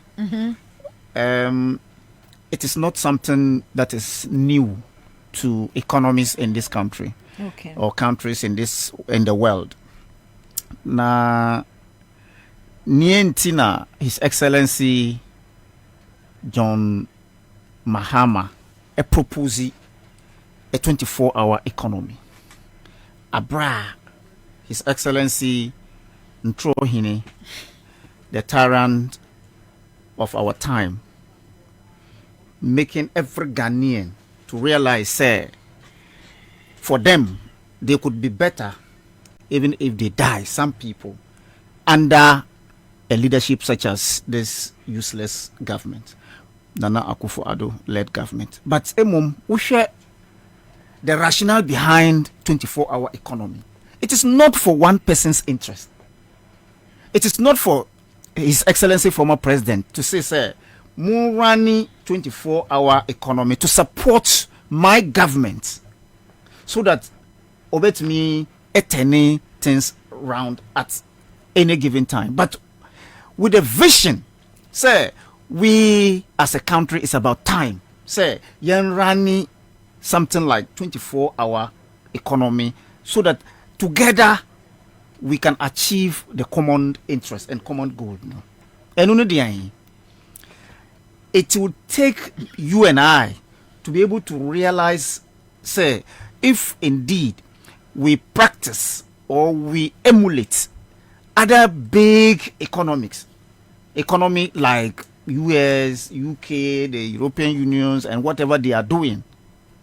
The Europeans, if you look at the economy and how they managed to be ahead of every economy, it didn't come just a day. And it didn't just come like by a mere fact that it's a vision of somebody. And Mamin Kanekeke. So umpo no why. His Excellency John Mahama is talking about 24-hour economy and pleading to bring everybody on board, both informal sector and then the formal sector. What do I say? The private sector, which plays a huge role in promoting the economy of this country. Say, our shortcomings coming from. Say, if you look at the civil sector, that is the government-owned enterprises, and the way and manner they manage this country, and you'll be able to say if you are running a 24-hour economy, the output will be marvelous. What I say? Because let's take Friday for example. Say Friday, if as a Muslim me ya sorry ba, Mrs. Me bag me coffee. Don't go back to your office. There be me coffee. Because I pretend to work and I'm being prepared. They also pretend to pay me. Monday, and I'm so say me call a year Saturday, and I'm about Sunday and up until Monday, maybe Juma around 10. So if you are running 24-hour economy, what you can do is say half of your day, if you are running afternoon shift, can be spent somewhere that you want. And this one is even 3 times. What do I say? Because say if maybe Juma around 12, what do I say? And me call a year Saturday, what would be the excuse for me to my employer say me call a year Saturday nti na month me am bantam? Yes, you can rest at home and come at any time before 12 because we be shall say every 12. Ekobo 8 no wapon. And 9 because elsewhere me ye juma pen. That is how it's done. 3 shifts, 12 hours, nobody. Just a wound or pay. And they will make sure say you will not be able to exceed the 8 hour. Nobody. If you exceed the 8 hour, nature say you are doing overtime. And because of that, when they are able to penetrate, that is when you will see the output. People are doing 12 hours and others are doing 6 hours, others are doing 8 hours, others are, but 8 hours constant. So it creates more jobs for the people who doesn't have the requisite requirements to pick them so that we can carry them along. Now you're running 24-hour economy. Do you know the impact it will have on the unemployed graduate association NAPCO and all that? Yes, we know. So it is not for his own interest, but for the generality of that particular idea. No, Ghana stand first at the end of the day. Now, I am very happy that NDC and His Excellency John Mahama has begun setting the pace for these foolish people to to bring back their minds on what is needful in this country. What I say? Because if you look at it, how on earth can you tell me say this particular economy, 24-hour economy, is in existence not today, not tomorrow, and you are citing only the hospitals and chop bars? That's useless on their part. Since when did His Excellency John Mahama has begun to set the pace for you people to comment? Enyamuna musa ti pace no. Say de biasa na muka anamibwa. Say ye na say na mudi echi. Ye na say ye na mudi echi. See our hospitals when since Nkrumah's time you running 24-hour hospital services anamibwa. So if you are telling me say it is not what John Mahama is talking about, or Katra will say we need an enabling environment for people to be comfortable with their mindset. Say, Mikojuma, I will be back home safely. So he will also, as government, contribute some part of security to the private sector.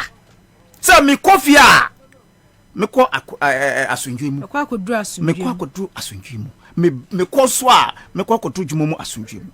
So that the government's responsibility is to contribute to one, the enabling environment, which is that yemiko krania mana eba anajumetima yinemano wa ports.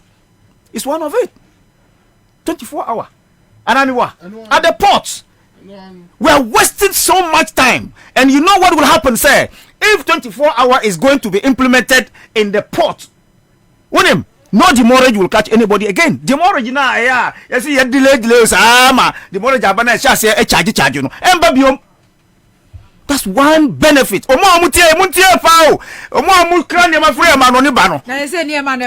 hour no.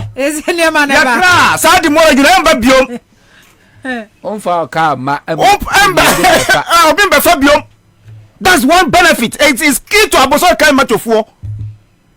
So if today this visionary leader called John Mahama coming from your friends are born and the other chain or zoom lie your cars traffic. What do you say? Traffic Look at one thing.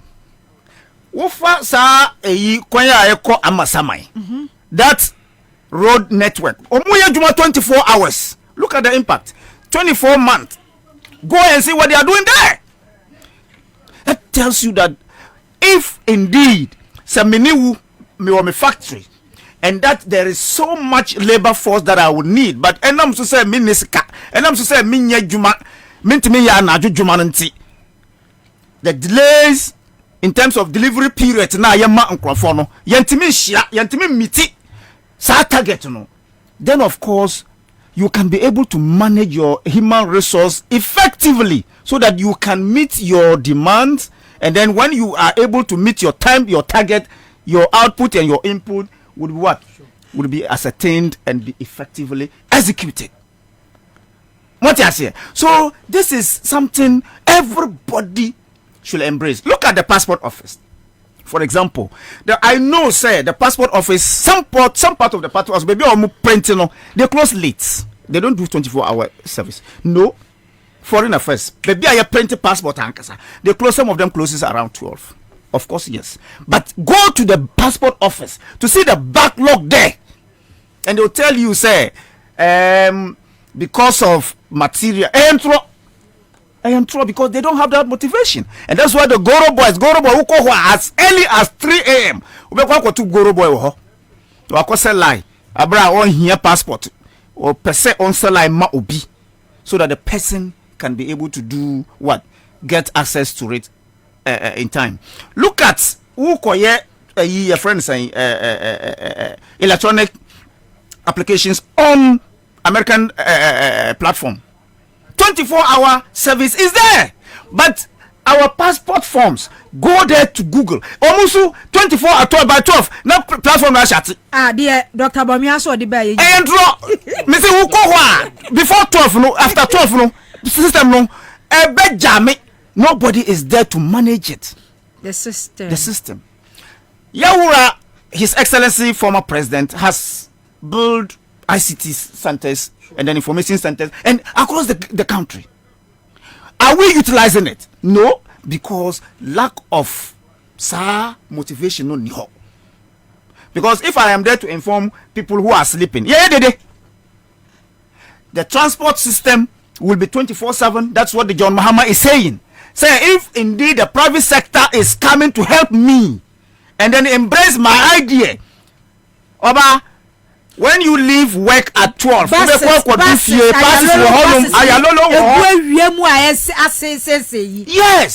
What do I say? So you would have an effective economy, because one, there will be shift for bus drivers.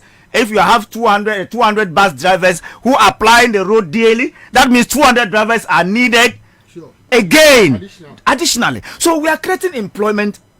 And we are making people to understand, say, indeed, near Americans can do, no, or is doing there, no. There are human beings there. Therefore, Ghanaians, no. Yes, we met him. So, His Excellency John Mahama, papa. The lies that His Excellency, the useless president called Nana Akufo-Addo in this country, we have Amiwa Bebre, so-called. Yeah, we shall protect the public purse. Look at what the minorities are saying. Me, the third generation to come will not be able to finish that. And Sana, we are see, we are see, maybe I would call the third, fourth, fifth generation. The tree, how is the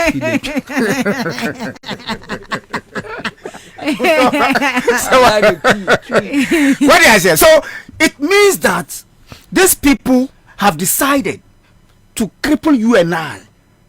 The first and second generation of you and I, and your more, will suffer to pay our debts.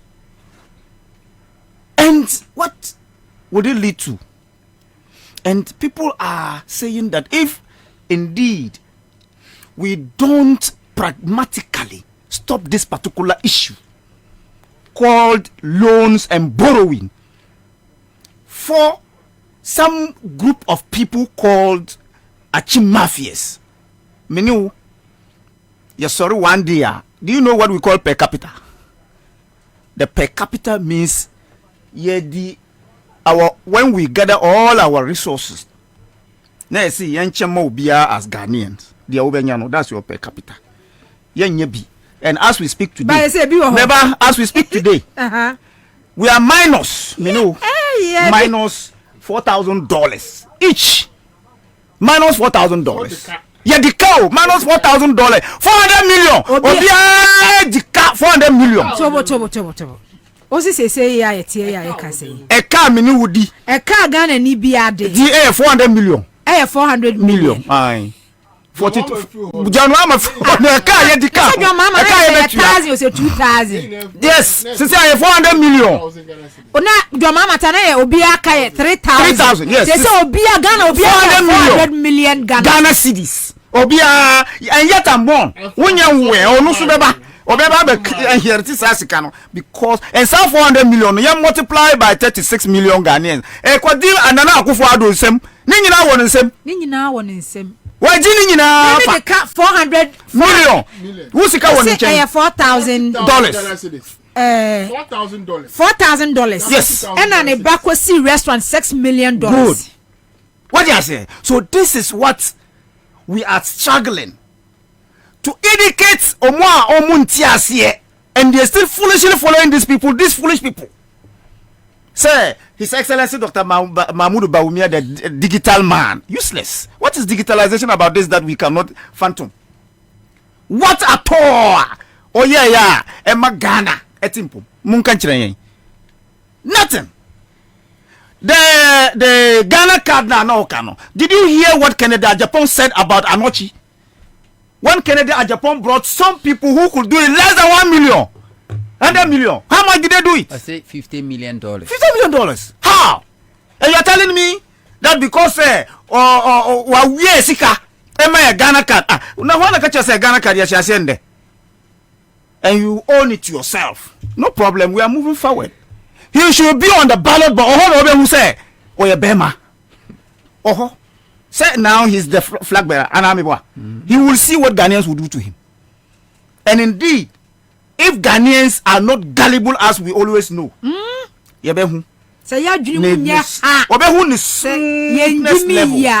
so for me, what His Excellency John Mahama has said about the 24-hour economy, the private sector, the informal sector, the formal sector, everybody should embrace it so that together, one, you better create employment. Now, that shifts now. No, blue, green, red. No, we will translate green, yellow, blue towards the area of employment to the schools administrators, so that when you close from 5, go and sleep. Another one will come, and then the students, so that we'll get to expand. We'll get to expand the economy, so that we will not be having this deficit of unemployment and all that. No. We have grown. We have become, a middle income status. So there's no need. Say, yes, sorry. Obia prese. Mami show me time. 7 o'clock, 8 o'clock, 9 o'clock. And so na my bedroom jumam. Yep. Okop first break bar. That 12 no. 1, 2. No ya last.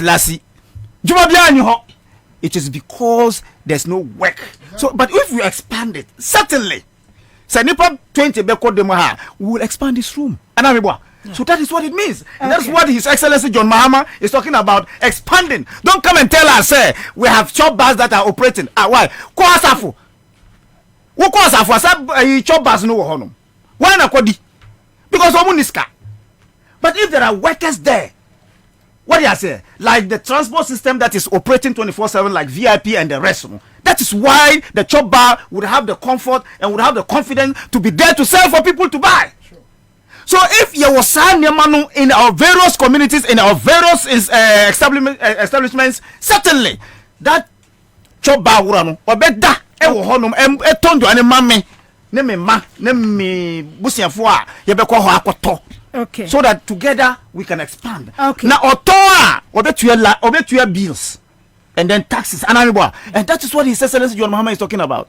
Now it is not as if say oka for political gains. Oka for omo ni juma muntie oka, so that the people who doesn't have jobs, when the economy is expanded, certainly yenyina benye juma. And that's what he's talking about. Okay, unto I was from Becheska star 413 hash. Star 413 hash. Let me say Emma unto 4 minutes. 4 minutes now. 4 minutes grados. Okay. Nana, with this 24-hour economy policy, there were 543. Let me say a daisy Debia Meka. Last week Nana make us some crofashas here. Every say, oh, we are Bema cra. I'm catch them, you say the Chinese Okruku Juma or Mefi. You said the next morning. And then we have a whole regional minister saying this. Say, Wakawari Obana, who faculty and entry. Ne do anwumre a wo se wo da ne nche na wo ye adwuma na wo the room 24 hours. We na yenya a Greek minister say Mahama even 8-hour economy no crowd went to me because of them. So na nyama na mse ye OSS energy capacity na Mahama nim de obeye ntino ana o ye huge investment e wo energy sector. Say the beya you bet me I export electricity. Indeed 2017 Akufo-Addo bani export electricity. And what is their problem now? The policy ubia wonim di wosikasam no ntutie bia di adanse say policy way is a game changer. Baumia pe afena mi won say Baumia is not an economist. Baumia enye economist. One side or say enye other side also ya dey omo implementing. Mana na mi wie man semo ka no. Mati say NCC National Commission for Civic Education for say omo pese omo eye omo ba be ye debate for presidential aspirant and also for parliamentary aspirant. The matter say omo ba be nana you be debate de nkenye adebone NCC. The NCC, the Martin said, Omsombe Eddie Amagana for Nananka debate. Was the presidential candidate? Yes, presidential candidate and also parliamentary John candidate. Mahama and Kofi. Yes, Sanon Peso, Omsombe Nanankenya de Bonnet. Name who is talking. Sani Pano Yafa no so near NCC director Rano Honomono. Munkoni social media handles. Proud to 2016 election. Namonko any poster who do post here about John Dramani Mahama and NDC. Yeah, or no Babaye presidential debate. Now, a date when I was a former president John Mahama, equal debate about me. Nana Juma, Emma so. Okay, Emma. Now, on top of me, as I said, Tapa Cranko debate about me. Juma, and a Emma to a dear Sebefa. May say nothing can save Baumia. And it's about time cry and forget because Baumia cries a cry as I'm an eye popular. It was already on Rankasano. What said he did that? And he yelled fetching any sympathy beer. Mahama didn't policy buy a Ghana for now himself. Oh, I'm we watching Mudo 24/7 economy. A possible, a feasible. Baumia Kwakabia say the Ghana card. Aqua free car. And I see when you na 2 milika and Chekua could to be a swab bodam. Who be a shebo, Alanchamanti Besha and GTP. Ghana for so Mahama didn't dear buy any the Fujina sum economists will be a Kaubia GTs if any agent. But me uncle Cabia Crofogina and Crofo can Crofo Bodamo Asebi, young for Monsieur. I will say yes, Nana Esranguni and a synonym dear. Okay. Remember also now with your first medical can mecheska star 413 hash star 413 hash. Na enumere wa be hu se wanya alert star 413 hash. Mesra mu na minche uska na ina de ho. Odofo bi se afa ofun wo de ye. Odofo bi se Baumia obetimi adibeti akuadonko enye ba. Yes, Sequia Consul. Les some can be an not former President John Mahama. Abu Menam use old Becheska because I got for his. I'm Becheska star 413 hash. Okay, and one go energy drink, one go. But one the way I make one go no JWANGO. Wango energy drink, your ultimate source of vitality. Papa no one kasasa wa ye dwuma kakra ye dwuma kakra bi na wo bre na wo teso ahoden agba form wi energy drink bia enu an wango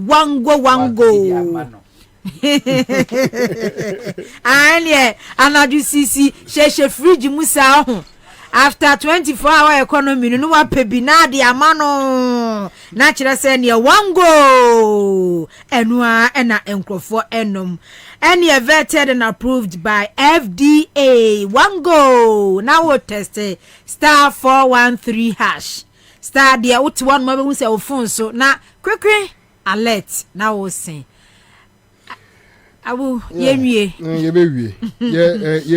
de ni da so na ewie okay abra ye nim say ye John Dramani Mahama e de asempa aba okay na yina ya giatum eni freni ya giatum because omuina obia nim say this is the time for Ghana to transform ena obia eni say the enu go wakra wo mu ni say last time wa disabled for eko omu kra ma omu ko believe yes wo mu ni ahwe samra na tobu tu ye adwuma 24 hours ya hours ya no we ebi ko na bi aba ebi ko na bi aba na obi a wo ye vice president wo ye economist ya industrialization a decline 24-hour economy senka wishiri no waso no on say what hwe track record a ondua no ocha like he has never done business before they be aketua ya na the man nti adwene na the team no ontimi improve or ontimi transform economy hwe obia every single person bia obekọ enura me call junction no ngwa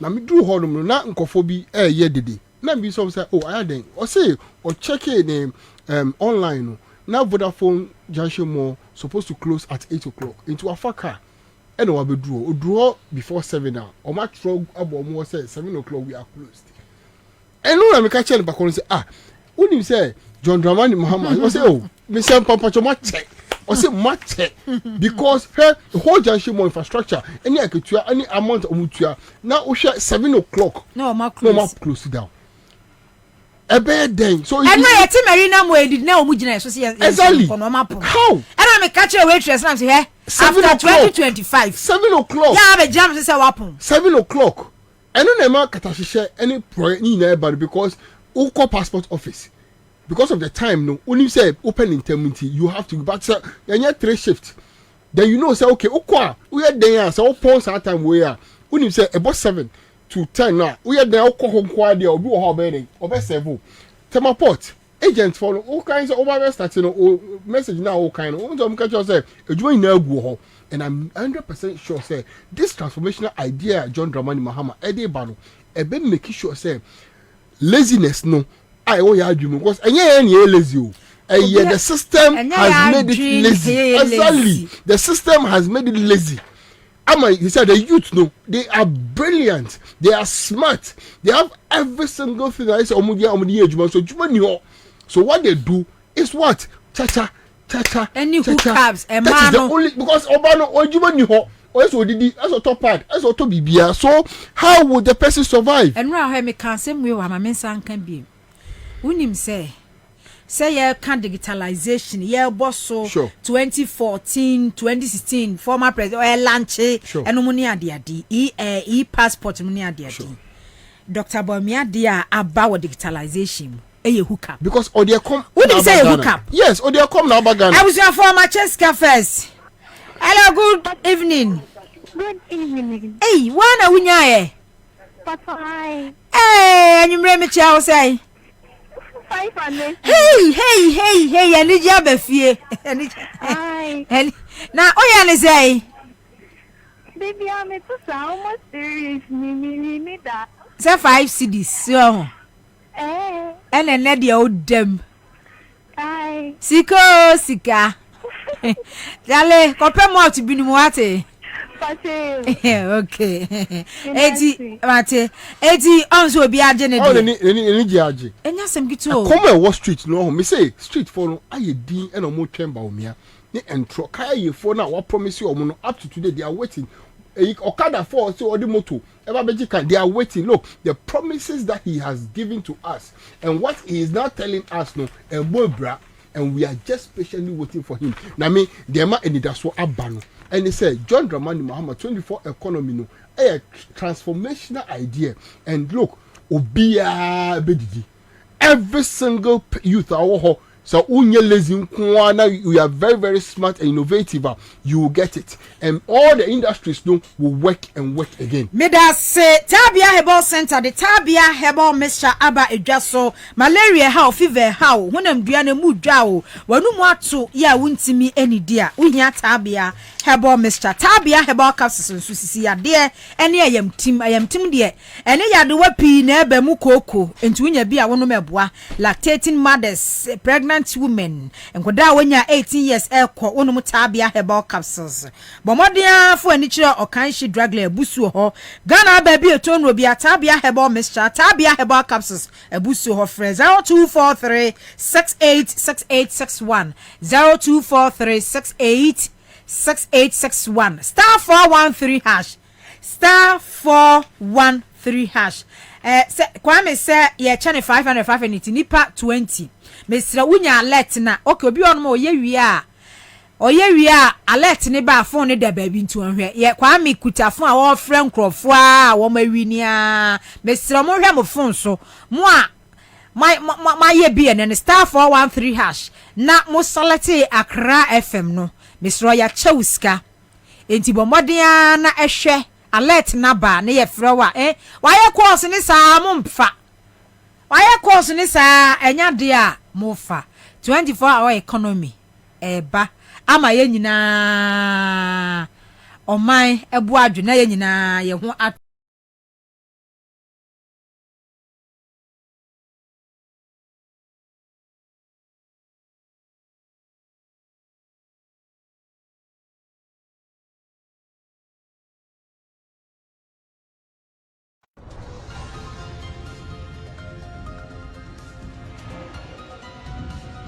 optic project has been completed. The overall optic fiber installation is over 800 kilometers. The fiber has also been extended to the University of Health and Allied Sciences. And this project will open up the Eastern Corridor to the Information Superhighway and offer not only teaching and learning opportunities, but also bring the digital economy closer to the people living in this area. And so today, the Eastern Corridor fiber optic is a reality, as I reported to Parliament. We have developments that are tangible, and there are developments that are intangible. Developments that are tangible are those that we see brick and mortar, and we see iron rods and everything, and we can touch it and say, yes, development has come to our hometown or to our region. But there are developments that we cannot touch because that cable is buried 1.2 meters in the ground, and so we can't see it. And yet the effect and revolution that it would have on our lives is far more than any brick and mortar you can have. Because communications is driving the economy of the world today. And so if a government invests 38 million euro to open up an information and communication superhighway in an area, it is far more rewarding than any concrete, iron rods, or brick and mortar you can have. And so that is the value of the asset you are having today. This is a fiber optic network that, as you've been told, travels for 800 kilometers starting from here, Ho, all the way to Boku in the Upper East region, and then connected to Accra to the data center and through there to the rest of the country. When I came here this morning, we went into the switching room to take a look at the servers that are driving this optic fiber network. And we significantly had a teleconference with two of my ministers. The first video conference was with Ms. Hannah Tete. She was sitting in her office at the Ministry of Foreign Affairs, and we called her and had a video conference. We talked with her, chatted, very clear pictures, very audible sound, good quality, Communications.